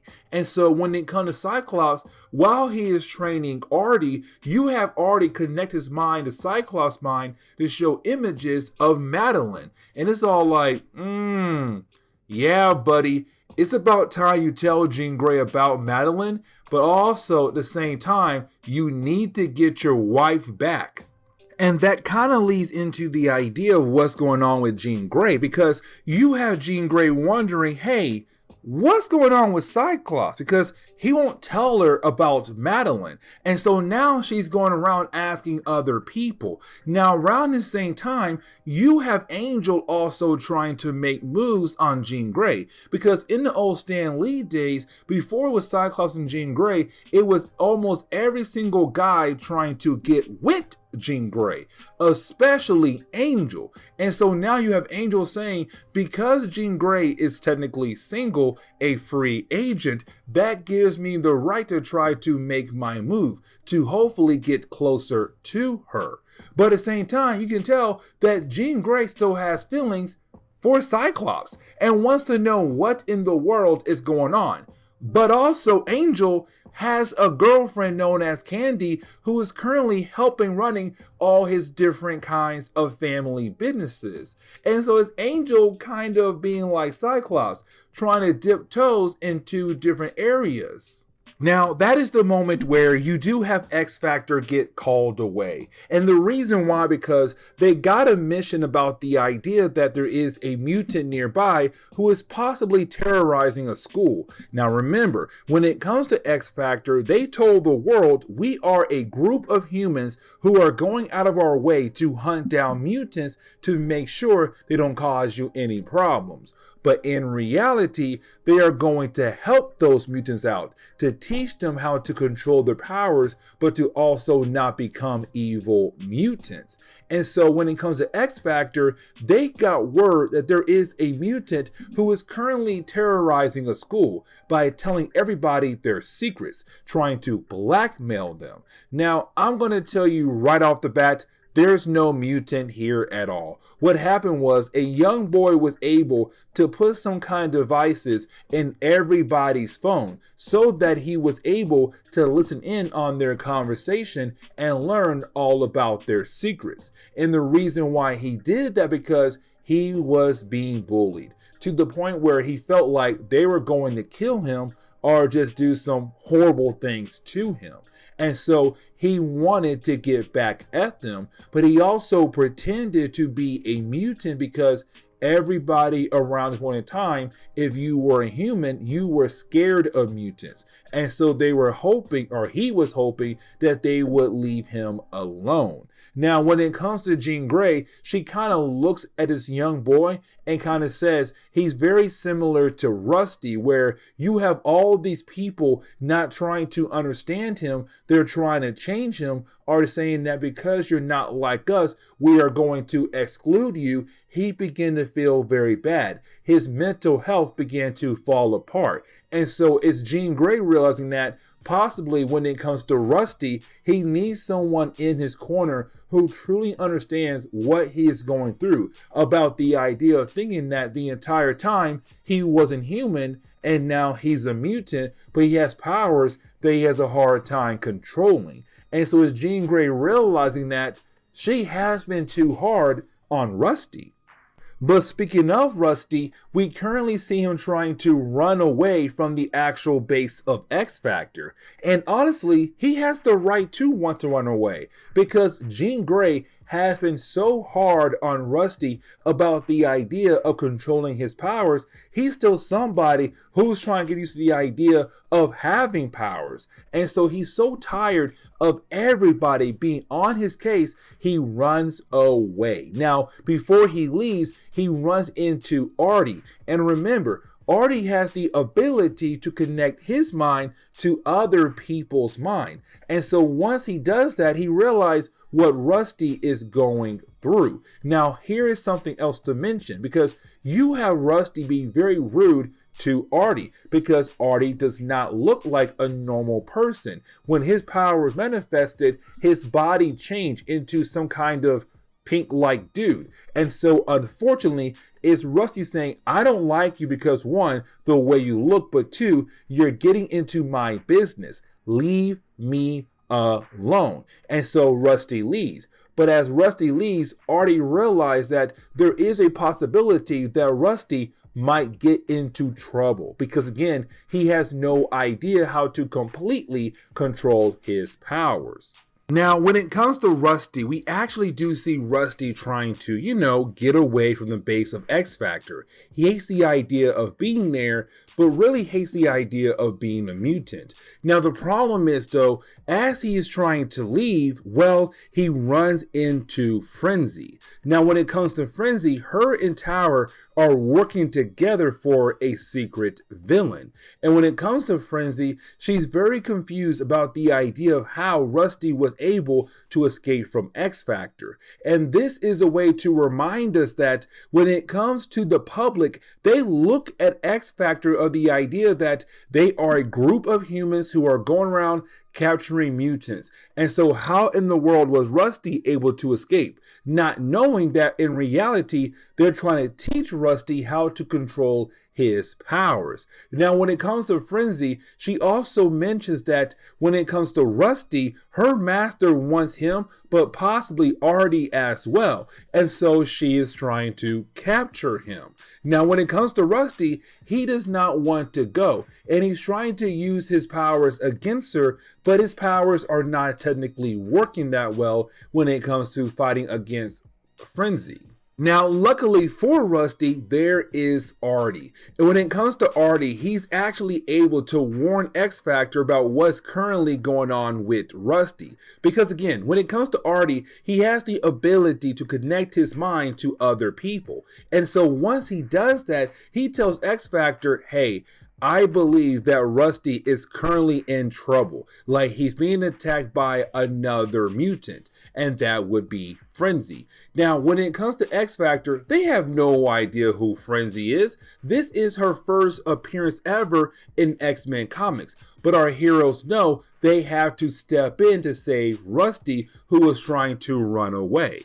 And so the next section is really of our heroes X Factor trying to fight against Frenzy, who is trying to kidnap Rusty. Now, when it comes to this battle, it doesn't last that long. And honestly, it's only 3 pages long. But the point of the story is say, like, look, it's Frenzy trying to grab Rusty, but our heroes were able to step in. And because there's more heroes than bad guys, they were able to overcome this kind of situation. And so Frenzy runs off, wondering who in the world is she working for, and why in the world they want Firefist for, aka Rusty, but also Rusty is able to go back home with X Factor. And once they're able to get back home, you have Rusty explain what he is going through mentally, about the idea of feeling like he's a mutant, that no one is going to like him, that he should hate himself, that he is a danger to society, but at the same time hates the idea of being pushed so hard when it comes to controlling his powers. Now, you do have Jean Grey kind of step in and says she realized that what she was doing with Rusty was very wrong, about the idea of trying to rush him, trying the idea of seeing that he'll be able to control his power very quickly, where in reality, he needs someone to understand the actual process he's going through, because it is a lot to think about when you are a human, or you believe you are a human, and then you realize that you are a mutant. And so you do have Rusty decide to stay with X Factor and continue to learn how to control his powers, but also we see that him and Arty are beginning to build a friendship with one another. And that friendship is really important because remember, when it came to Arty, he was the reason why X Factor got involved when it came to the mutant massacre, because he realized that his close friend was in danger. Now, the ending of issue number 4, we do pick up with Frenzy. Now, when it comes to Frenzy, you have her technically saying that she failed her mission, which was to grab Firefist, but also the possibility of grabbing Arty as well. Either way, when it comes to her, she gets a call from somebody else who is currently working for the same person that she is working for. And she is told to come back to the base, but to also tell their boss what had happened to her mission. Did she fail or did she succeed? And of course, she says, listen, I'm not going to tell you anything at all, but I will tell the boss what happened, and I only answer to him. But I'm on my way home right now to explain everything that is currently going on. And so as we jump into X Factor number 5, that is when we do pick up with Tower and Frenzy. Now, when we do, we get reminded that these two characters are working for somebody, but they're also working alongside other people who are also working for our mysterious main bad guy. Now, when we jump into X Factor number 5, it's all these different characters trying to chase after somebody new who is trying to get away. Now, when it comes to our mysterious character trying to get away, he tells us that when it comes to Frenzy, Tower, and their fellow teammates, they heavily rely on his power. But the question is right now, what in the world is his power? Now, I should say that when it comes to Frenzy and Tower, they are part of a group known as the Alliance of Evil, who is also working for our main mysterious bad guy. Either way, when it comes to our mysterious character who is trying to escape, he is able to get away. But when it comes to the Alliance of Evil, they say, don't worry, we always find him when he tries to get away.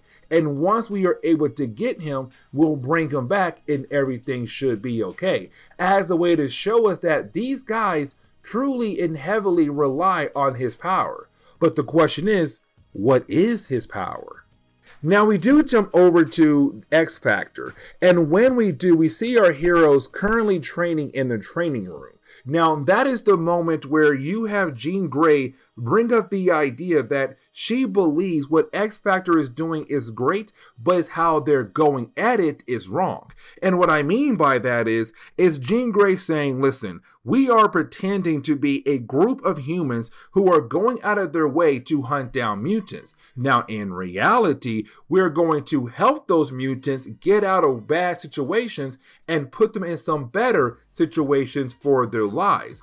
But the thing is, she feels like what they are doing is not really helping the idea of achieving Charles Xavier's dream. Because remember, his dream is to have mutants and humans live together. But now you are talking about the idea of pretending to be humans to hunt down mutants. How in the world are you really helping both sides out? How in the world can you have both sides believe that they can actually work together as you pretend to be humans going after mutants, but in the same time, you are also hurting the human side by trying to charge them for your services?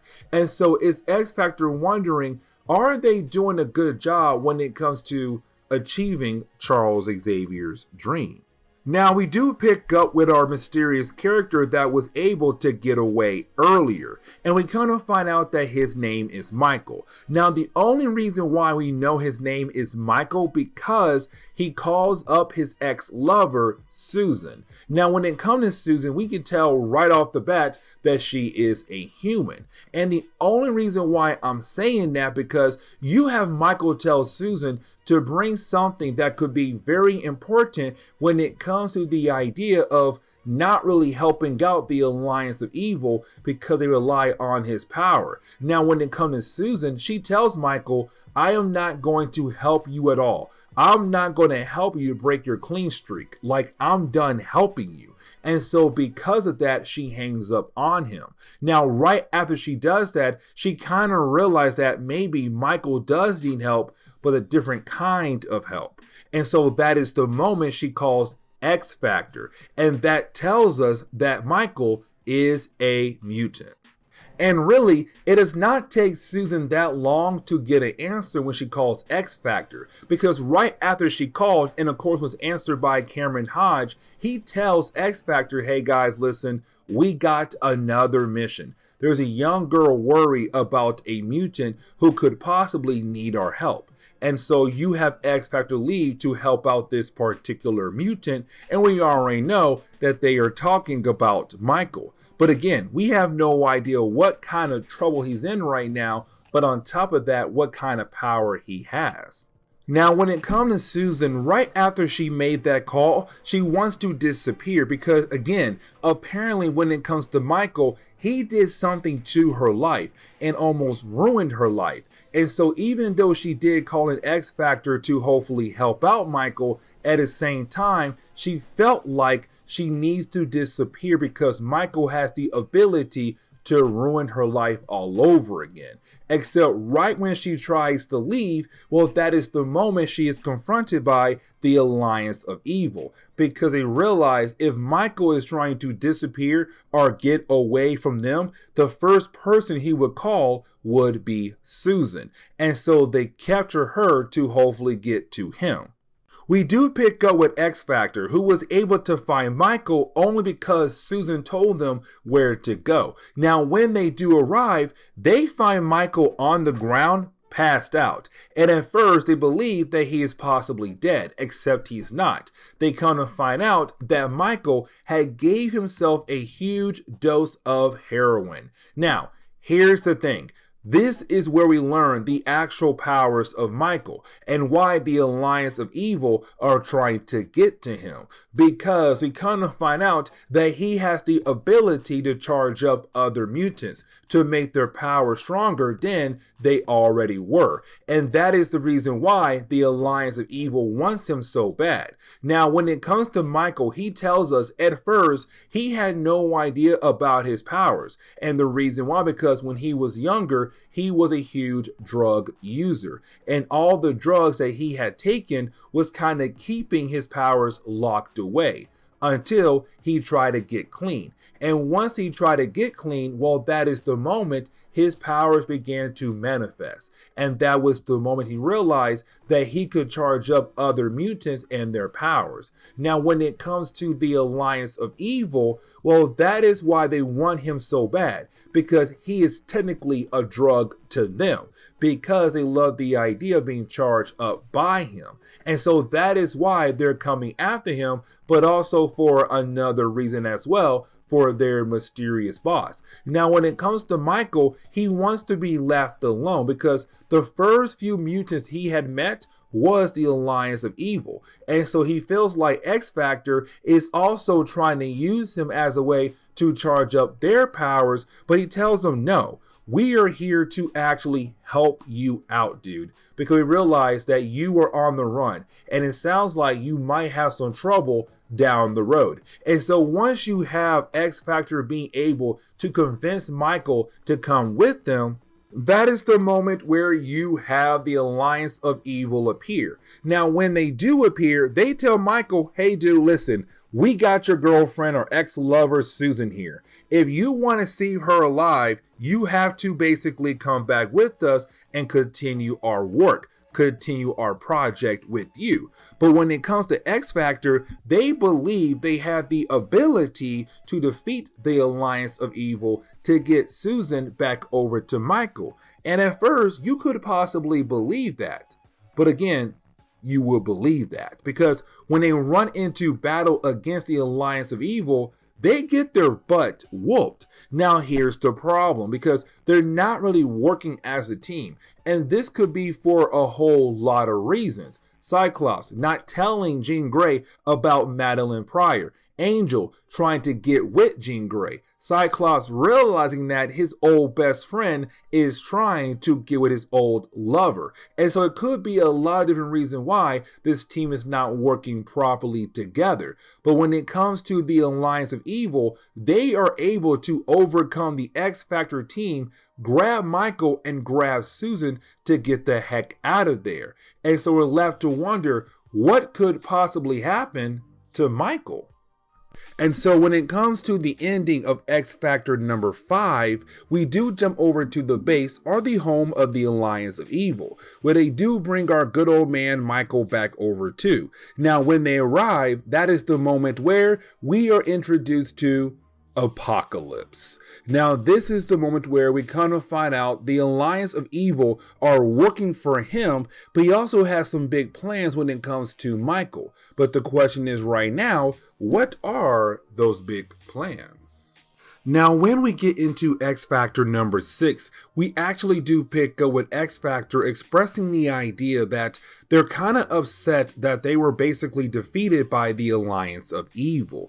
Now, really, all this anger is coming from Cyclops. And the reason why, because Cyclops feels like if they were able to get a warning that the Alliance of Evil was going to ambush them, then they would have the proper chances to get ready to defend themselves, but to also save Michael, but to save Susan as well. Now, when it comes to Jean Grey, she feels like this is Cyclops blaming her for the ability that she has lost. Because remember, she used to be a telepath as well. But around this point in time, it's telling us that, well, she lost that ability. She's no longer able to read minds. And because of that, that means she was unable to read the minds of the Alliance of Evil to warn the other members of X Factor. And so she feels like it's Cyclops saying, if you had your ability and being able to use that ability to warn us that they were coming, we would be ready. But of course, she's kind of like, I lost that ability, but that's not the right time for you to blame me for something that was out of my control.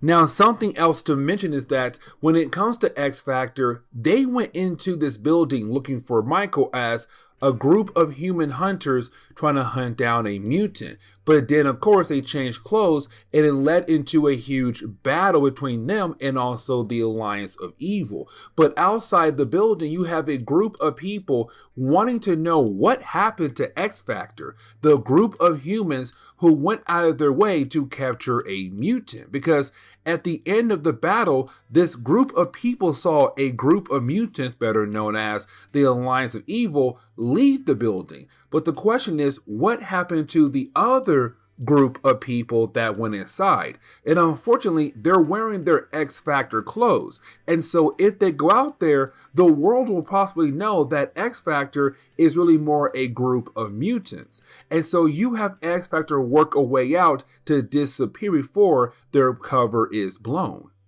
And so we do jump over to the Alliance of Evil. Now, when we do, it's really more of the Alliance of Evil kind of want to know more about X Factor, because they're wondering, why was there a group of mutants trying to defend you, and what is their connection to X Factor? Now, here's the thing, because just like the public, they also believe that X Factor is really more of a group of humans who are going out of their way to hunt down mutants, not realizing that they're really more a group of mutants who are going out of their way to help mutants. And that is really important. Now, Michael knows, and Michael is trying his best to cover up for them. But when it comes to the Alliance of Evil, they want the truth. And they realize if they're going to get the truth, they're going to have to torture his girlfriend. Now, here's the thing, because once they do start torturing Susan, Michael powers go crazy again, where he begins to charge up other people in the room. And one of the members of the Alliance of Evil has to power electricity. And so once she does get fully charged, well, she causes a small explosion that can be seen from a far away. And just far enough, or really close enough, you have X Factor being able to see that explosion, which tells them Michael and the Alliance of Evil are over there. Now, this leads us into the first appearance of Apocalypse. And the reason why, because when it comes to the Alliance of Evil, what they did to Michael, well, now with his powers going crazy and their powers also going crazy, it upset Apocalypse. He has to step in and shut down Michael's powers by turning on the machine that he was currently tied to as a way to control him again. Now, when it comes to Apocalypse, this is his first full appearance, but at the same time we get to learn how powerful he truly is, because even though the other members of the Alliance of Evil have been overcharged thanks to Michael, you have Frenzy actually try to take on Apocalypse. But Apocalypse beats her down, kind of puts her back in her place by saying, listen, you work for me. I don't work for you. You may believe we're on the same level, but I am way more powerful than you are. Now, this is also the beginning process of the idea of Apocalypse talking about the weak and the strong. That when it comes to the weak, they have to be killed off or they have to be trained up to the point where they can call themselves strong. But when it comes to the strong, they have to remove themselves away from the weak unless they're going to lead the weak into becoming strong, or they're going to kill off the weak. And so when it comes to Apocalypse, that whole concept applies to the idea of mutants fighting against mutants. Sooner or later, the Alliance of Evil have to understand that it's okay to fight against X Factor, because if they're not as strong as you, that means they are weak. But if they defeat you, that means you are weak. Either way, you have to do what you have to do to survive. And this really leads into the next battle between the Alliance of Evil and X Factor. Because when they do arrive, you do have the two sides fight against each other. Now, when it comes to X Factor, this is going to be their first time meeting Apocalypse. And when it comes to meeting Apocalypse, it's not going to be an easy battle to win. He really shows how powerful he truly is, how hard it is to take him down. And at first, it's just Beast going up against Apocalypse, but Beast is easily defeated. Now, when it comes to Apocalypse, we realize that he built a machine to kind of help Michael control his powers as a way to make sure that only certain members will be able to get the power of Michael, to get them charged up thanks to Michael's power.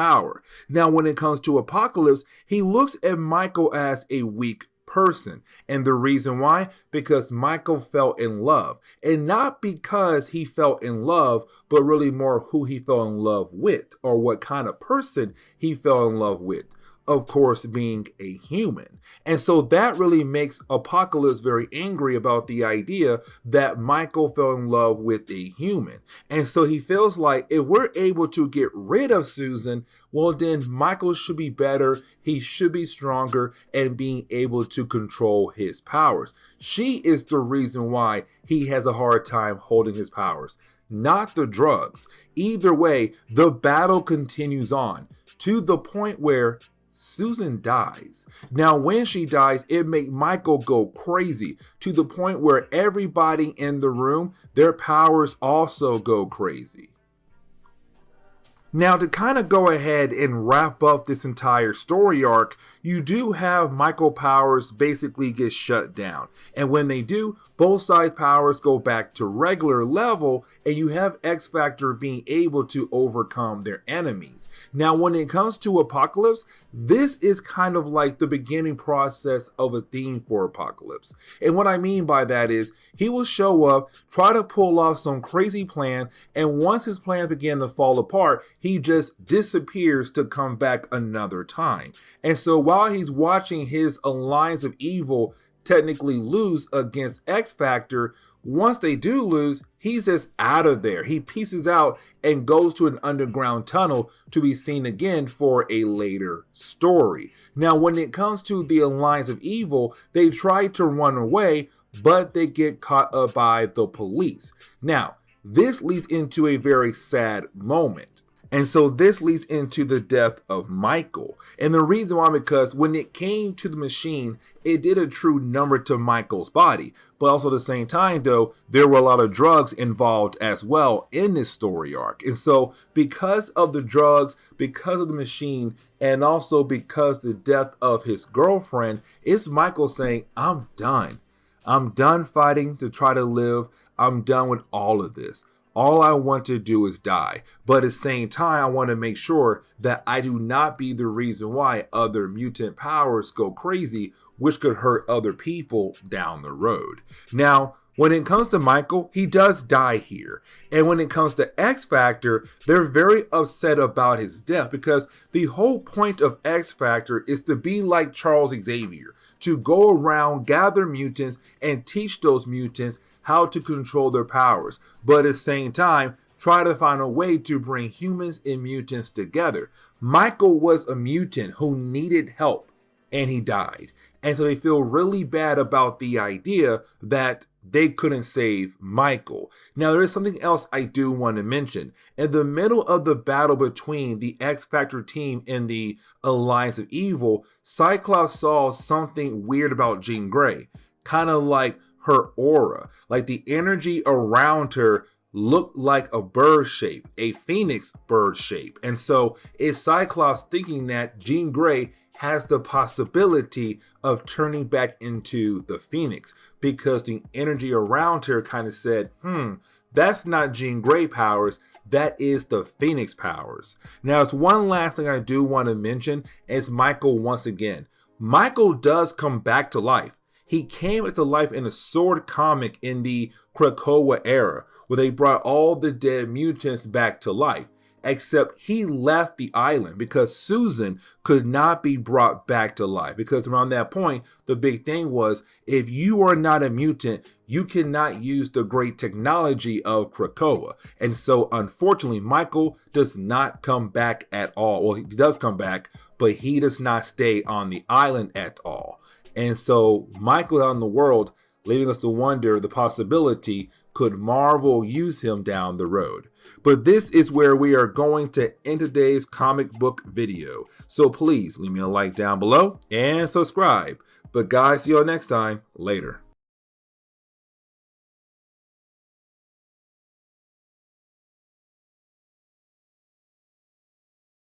What's going on there, YouTube, and welcome back to another comic book video.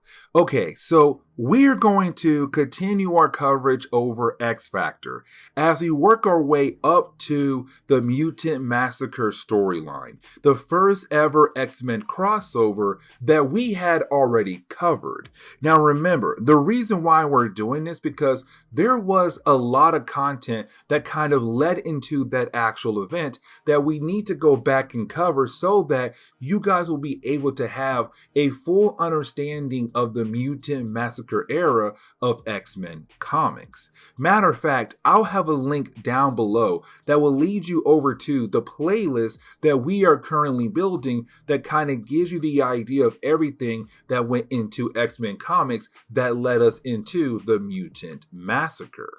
Now, something I do want to mention about X Factor is that around this point in time, X Factor was the original 5 X-Men coming together to make a new team as a way to continue on Charles Xavier's dream.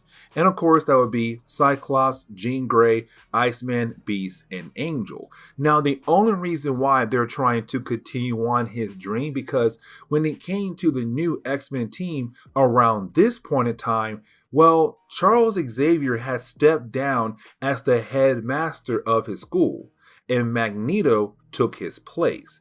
Now, around this point in time, Magneto was known as a good guy, but the problem was, though, for many years, he was a bad guy.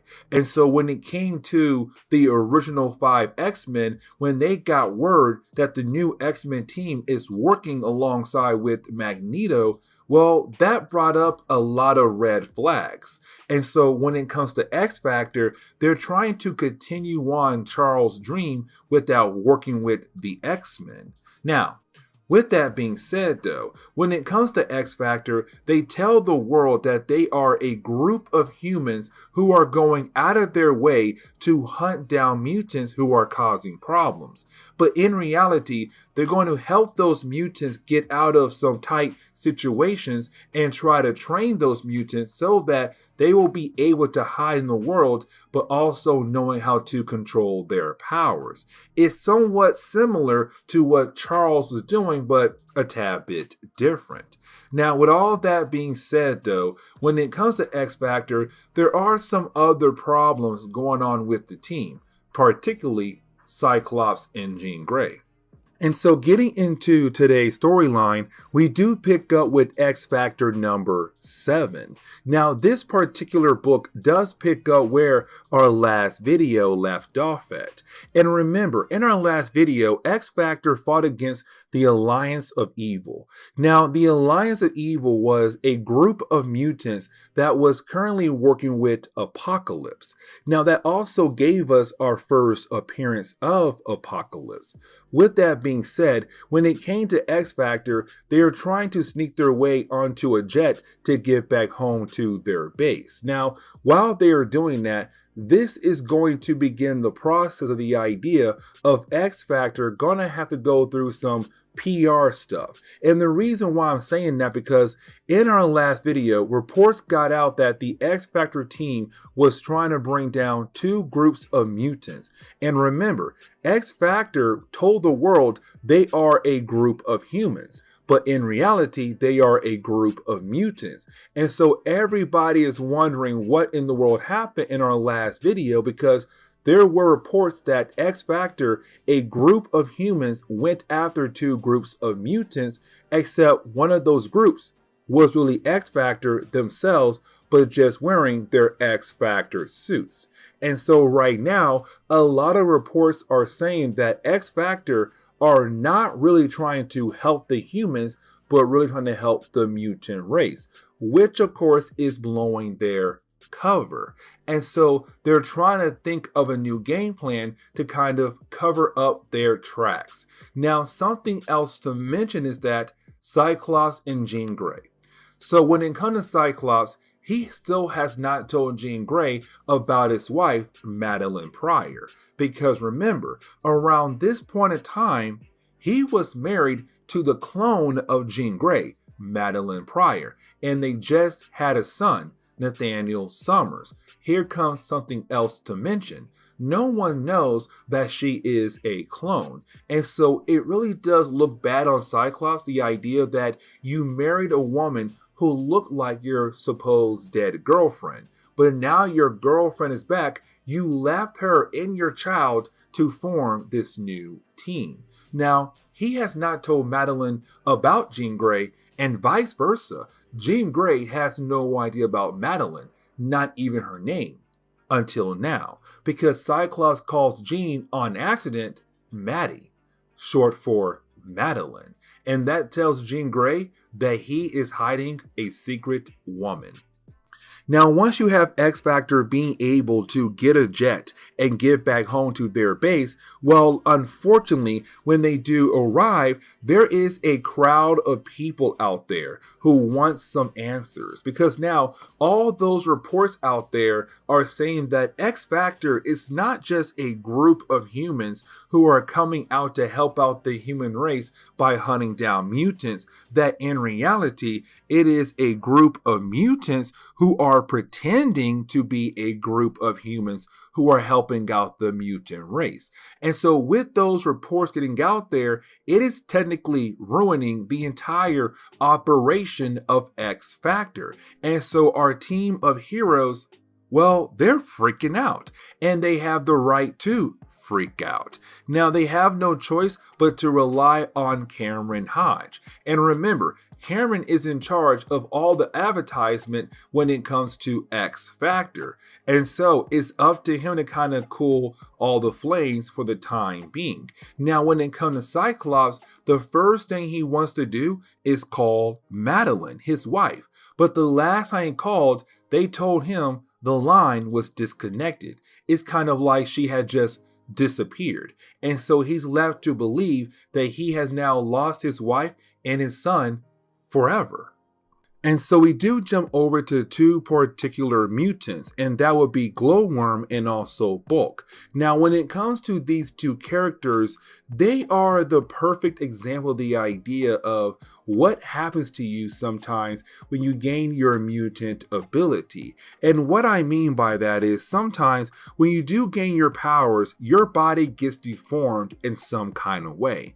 And so because of that, you have a lot of mutants no longer being able to hide in the public because their bodies were deformed.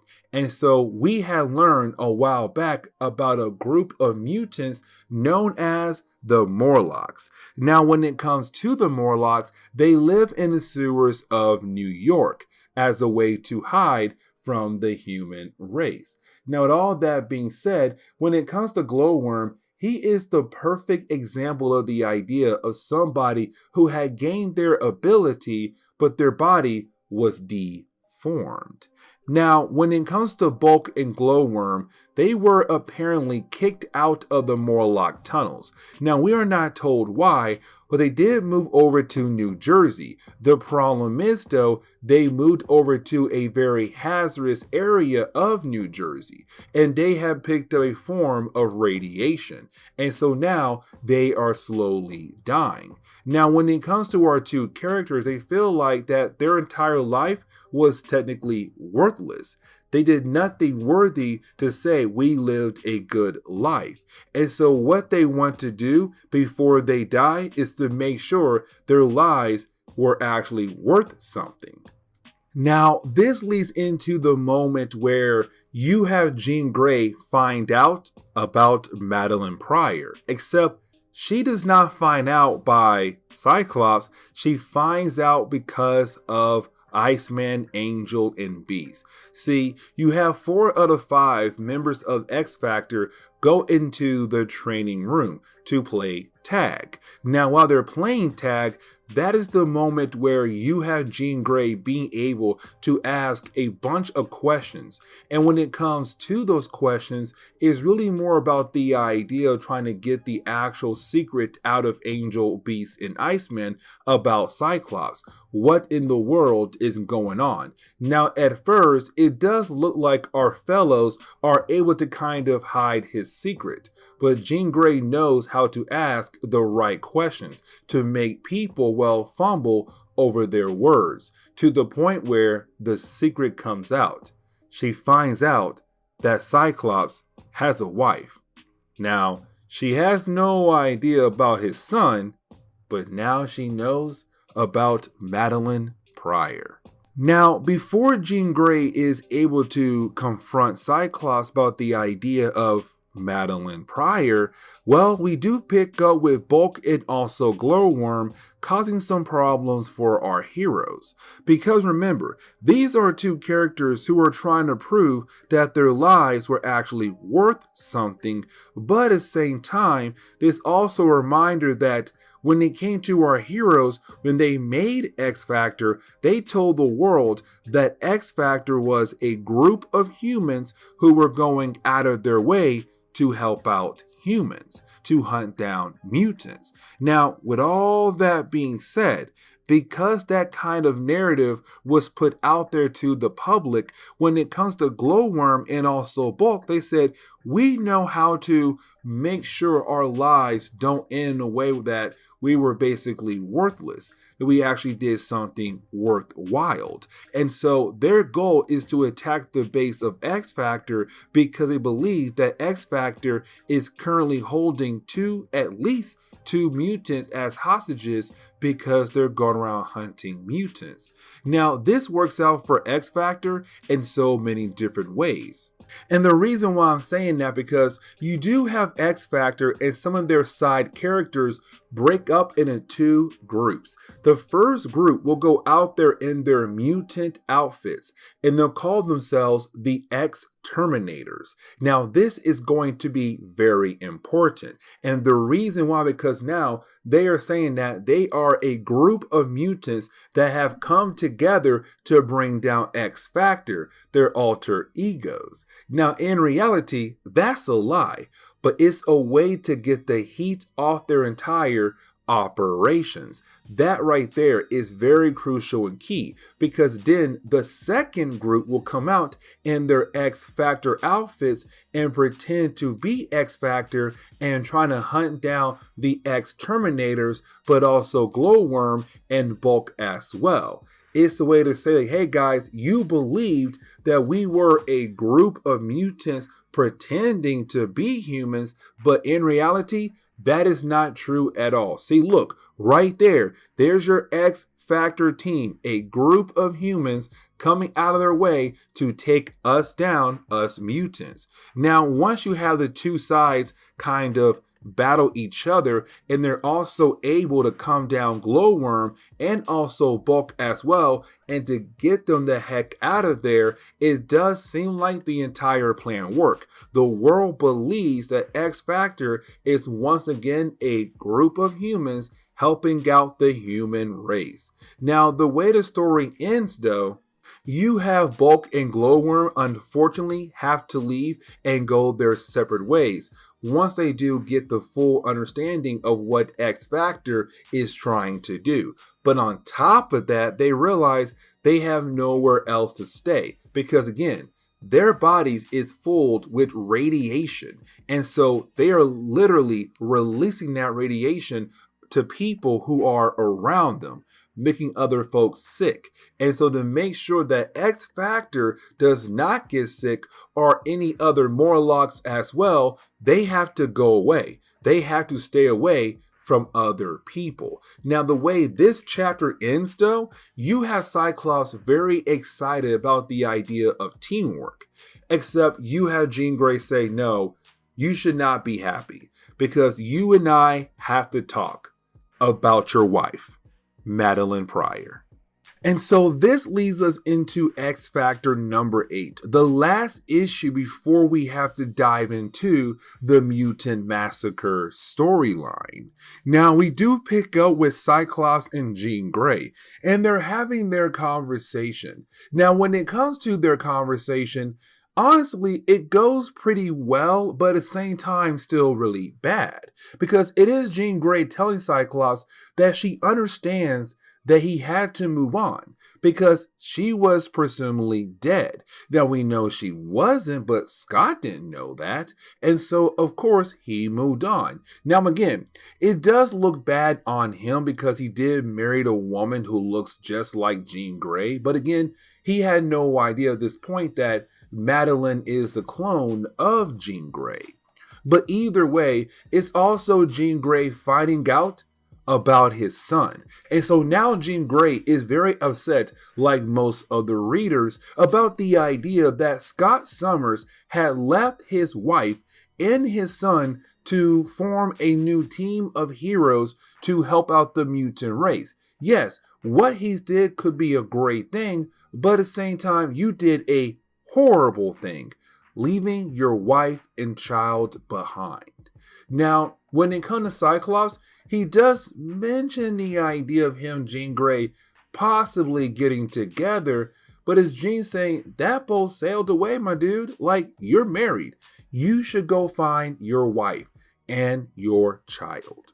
Now, we do jump over to the rest of the X Factor team, but also the trainees as well. Because remember, at this point in time, X Factor did take in two mutants. That would be Arty and also Rusty. Now, Rusty is going to be very important for this chapter alone because this chapter is going to lead us into the Mutant Massacre storyline. Now, when it comes to Rusty and the rest of X Factor, they are celebrating the idea that they were able to save their entire operation when it comes to the idea that X Factor almost got outed as a group of mutants, not really being a group of humans. But with the world now continuing to believe the idea they are a group of humans, well, now they can kind of rest a tad bit. Except when it comes to Arty, he does mention something here very important. Because remember, when it came to Rusty back in X Factor number 1, he was actually on the run. Because when his powers have manifested, well, he killed off an innocent woman who was trying to give him some fun time. But unfortunately, his powers manifested and he burned her alive. And so he was locked up, but he broke out and was saved by X Factor. And the big question is right now, is the American government still trying to come after him? There's also the idea that you have Rusty believing there's something up with Cameron Hodge. Now remember, Cameron Hodge is the guy in charge of all the advertisement for X Factor. And so now it's Rusty saying, I feel like there's something off about him, but unfortunately I have no idea what that could be. Now that is the moment where we have to jump over to Freedom Force. Now when it comes to Freedom Force, around this point in time in Marvel Comics, they were a brand new team. Now they first appeared in Uncanny X-Men number 199. Now when it comes to Freedom Force, it was really more the idea that because mutants are beginning to get more hatred across the world, Mystique felt like her team, the Brotherhood of Evil Mutants, need a change in their lives to have some more protection. And so what they did was they made a deal with Valerie Cooper to say, we'll help you out going after other people that you may want to have arrested for a different kind of reasons. But at the same time, you will basically protect my group from all the hatred towards the mutant race. And so around this point in time, their next goal, their next target as a way to work for the government is to go after Rusty Collins. Because like I said earlier, in the very first issue of X Factor, he killed off an innocent woman. And so now he is a wanted man. And so now Freedom Force has been assigned to go after him. And so we do jump over to X Factor. Now when we do, it's really more of X Factor getting word from the mayor that a group of mutants are currently fighting against a robot. Now this is really the X-Men fighting against a robot, which would be Nimrod. But they have no idea it's the X-Men because the mayor just said, oh, it's a group of mutants fighting in Central Park against a robot. We need the help of X Factor to deal with that problem. And so you have Cyclops agree they should go help out. Now X Factor, let's not forget, they hate the X-Men because around this point in time, the X-Men were working alongside with Magneto, somebody who's well known as an evil mutant, except at this point, he was a good guy. Now, this does lead into another problem, and that would be Jean Grey. Because Jean Grey is very upset the idea that no one told her about Cyclops being married, not even the other members of X Factor. Now, Angel is going to use this moment as a way to get close to Jean Grey, because ever since Stan Lee's days, Angel had a crush on Jean Grey. And so now because she is single and Scott is married technically, that means he has the right to make a move. Well, not really, because let's not forget, Angel has a girlfriend back at home known as Candy, who is currently running all different kind of company stuff for Angel. But his main goal right now is not Candy, it's Jean Grey. Either way, he does use this moment to kind of build a tighter bond with her, to kind of say, you should be with me. Now, Scott sees this, and he's very angry about the idea that his old best friend Angel is getting with his ex-girlfriend Jean Grey, but at the same time, homeboy, needs to be worried about Madeline Pryor, his wife, and his son. Now, when it comes to Rusty, he was supposed to go with X Factor, but Scott, now being upset and being a jerk, says, no, you can't go. And Scott walks away. Now, Beast agrees, even though Scott was being a jerk, but Beast is saying, dude, you're still wanted by the law. If anybody sees you, we're screwed. So you have to stay here. Now, the rest of the book is really more the idea of how we're going to see Rusty being chased after by Freedom Force. Because remember, when we jumped into the Mutant Massacre storyline, we picked up at that point right there with them trying to chase him down. And so as we dive into the ending of this particular issue, issue number 8, we begin the process of getting to that point right there. So you do have Rusty and Arty at the base of X Factor. Now remember, when it comes to Arty, he lost the ability to communicate with other people once his mutant abilities had manifested. Now, the way he is able to communicate is being able to connect his mind to other people's mind and then project different images as a way to communicate, but to also kind of read the minds of other people. Now, with all that being said, when it comes to Arty, he realized that X Factor, who had just left to go most likely meet the X-Men to help them fight against Nimrod, well, they're being followed by Freedom Force. Because remember, Freedom Force believes that X Factor is a group of humans who have gone out of their way to hunt down mutants.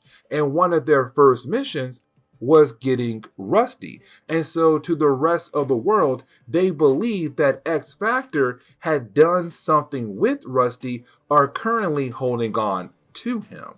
Now, when it comes to Arty showing these images to Rusty, he realized he has to go warn X Factor before they get ambushed. Unfortunately, by the time Rusty gets there, well, we kind of find out that so did Freedom Force. Now, when it comes to Freedom Force, they are able to pull off their ambush, and X Factor cannot use their powers to help them defend themselves, but to also help defend Rusty. And the reason why, because there is a crowd of people who are currently watching them. And because the crowd of people believe in the idea that X Factor is a group of humans who are going out of their way to hunt down mutants, well, X Factor can't change. They have to use different kind of weapons that were technically part of their disguises. And so now you have Jean Grey telling Rusty, you have to leave for two reasons. One, the crowd of people will go after you because you are a mutant. But on top of that, so will they, Freedom Force, because you are a wanted man. Now, this does lead into another character being brought in. But this is also going to be the end of today's video, because as we do see the other character being brought in, her name is Skid. Now, when it comes to Skid, she has the ability of putting a force field around her. And so technically it makes her more durable. Now, while she was out there in the city, she saw that Rusty was in trouble, both by the crowd of people that had realized that one, he was a mutant, but also he's being followed by Freedom Force. And so she realized he needs her help. Now, originally, she was able to kind of give him a way out of here, to kind of say, listen, I'll hold back the crowd of people and also try to keep Freedom Force busy. Now, Rusty does try to run away to hopefully get back over to the base of X Factor, but didn't realize that this woman out of nowhere went out of her way to help him, and now he needs to help her before the crowd of people, well, beat her down, get through her force field. And so the book really ends on that note, with the idea of X Factor trying to get back on their feet to go help out Rusty to fight against Freedom Force, while you have Rusty and also Skid running away from the crowd of people, but also from Freedom Force, which leads us right into the Mutant Massacre event for X Factor. Now, the next stories we're going to cover will involve the Uncanny X-Men. With that being said, guys, please leave me a like down below and subscribe. But guys, see y'all next time. Later.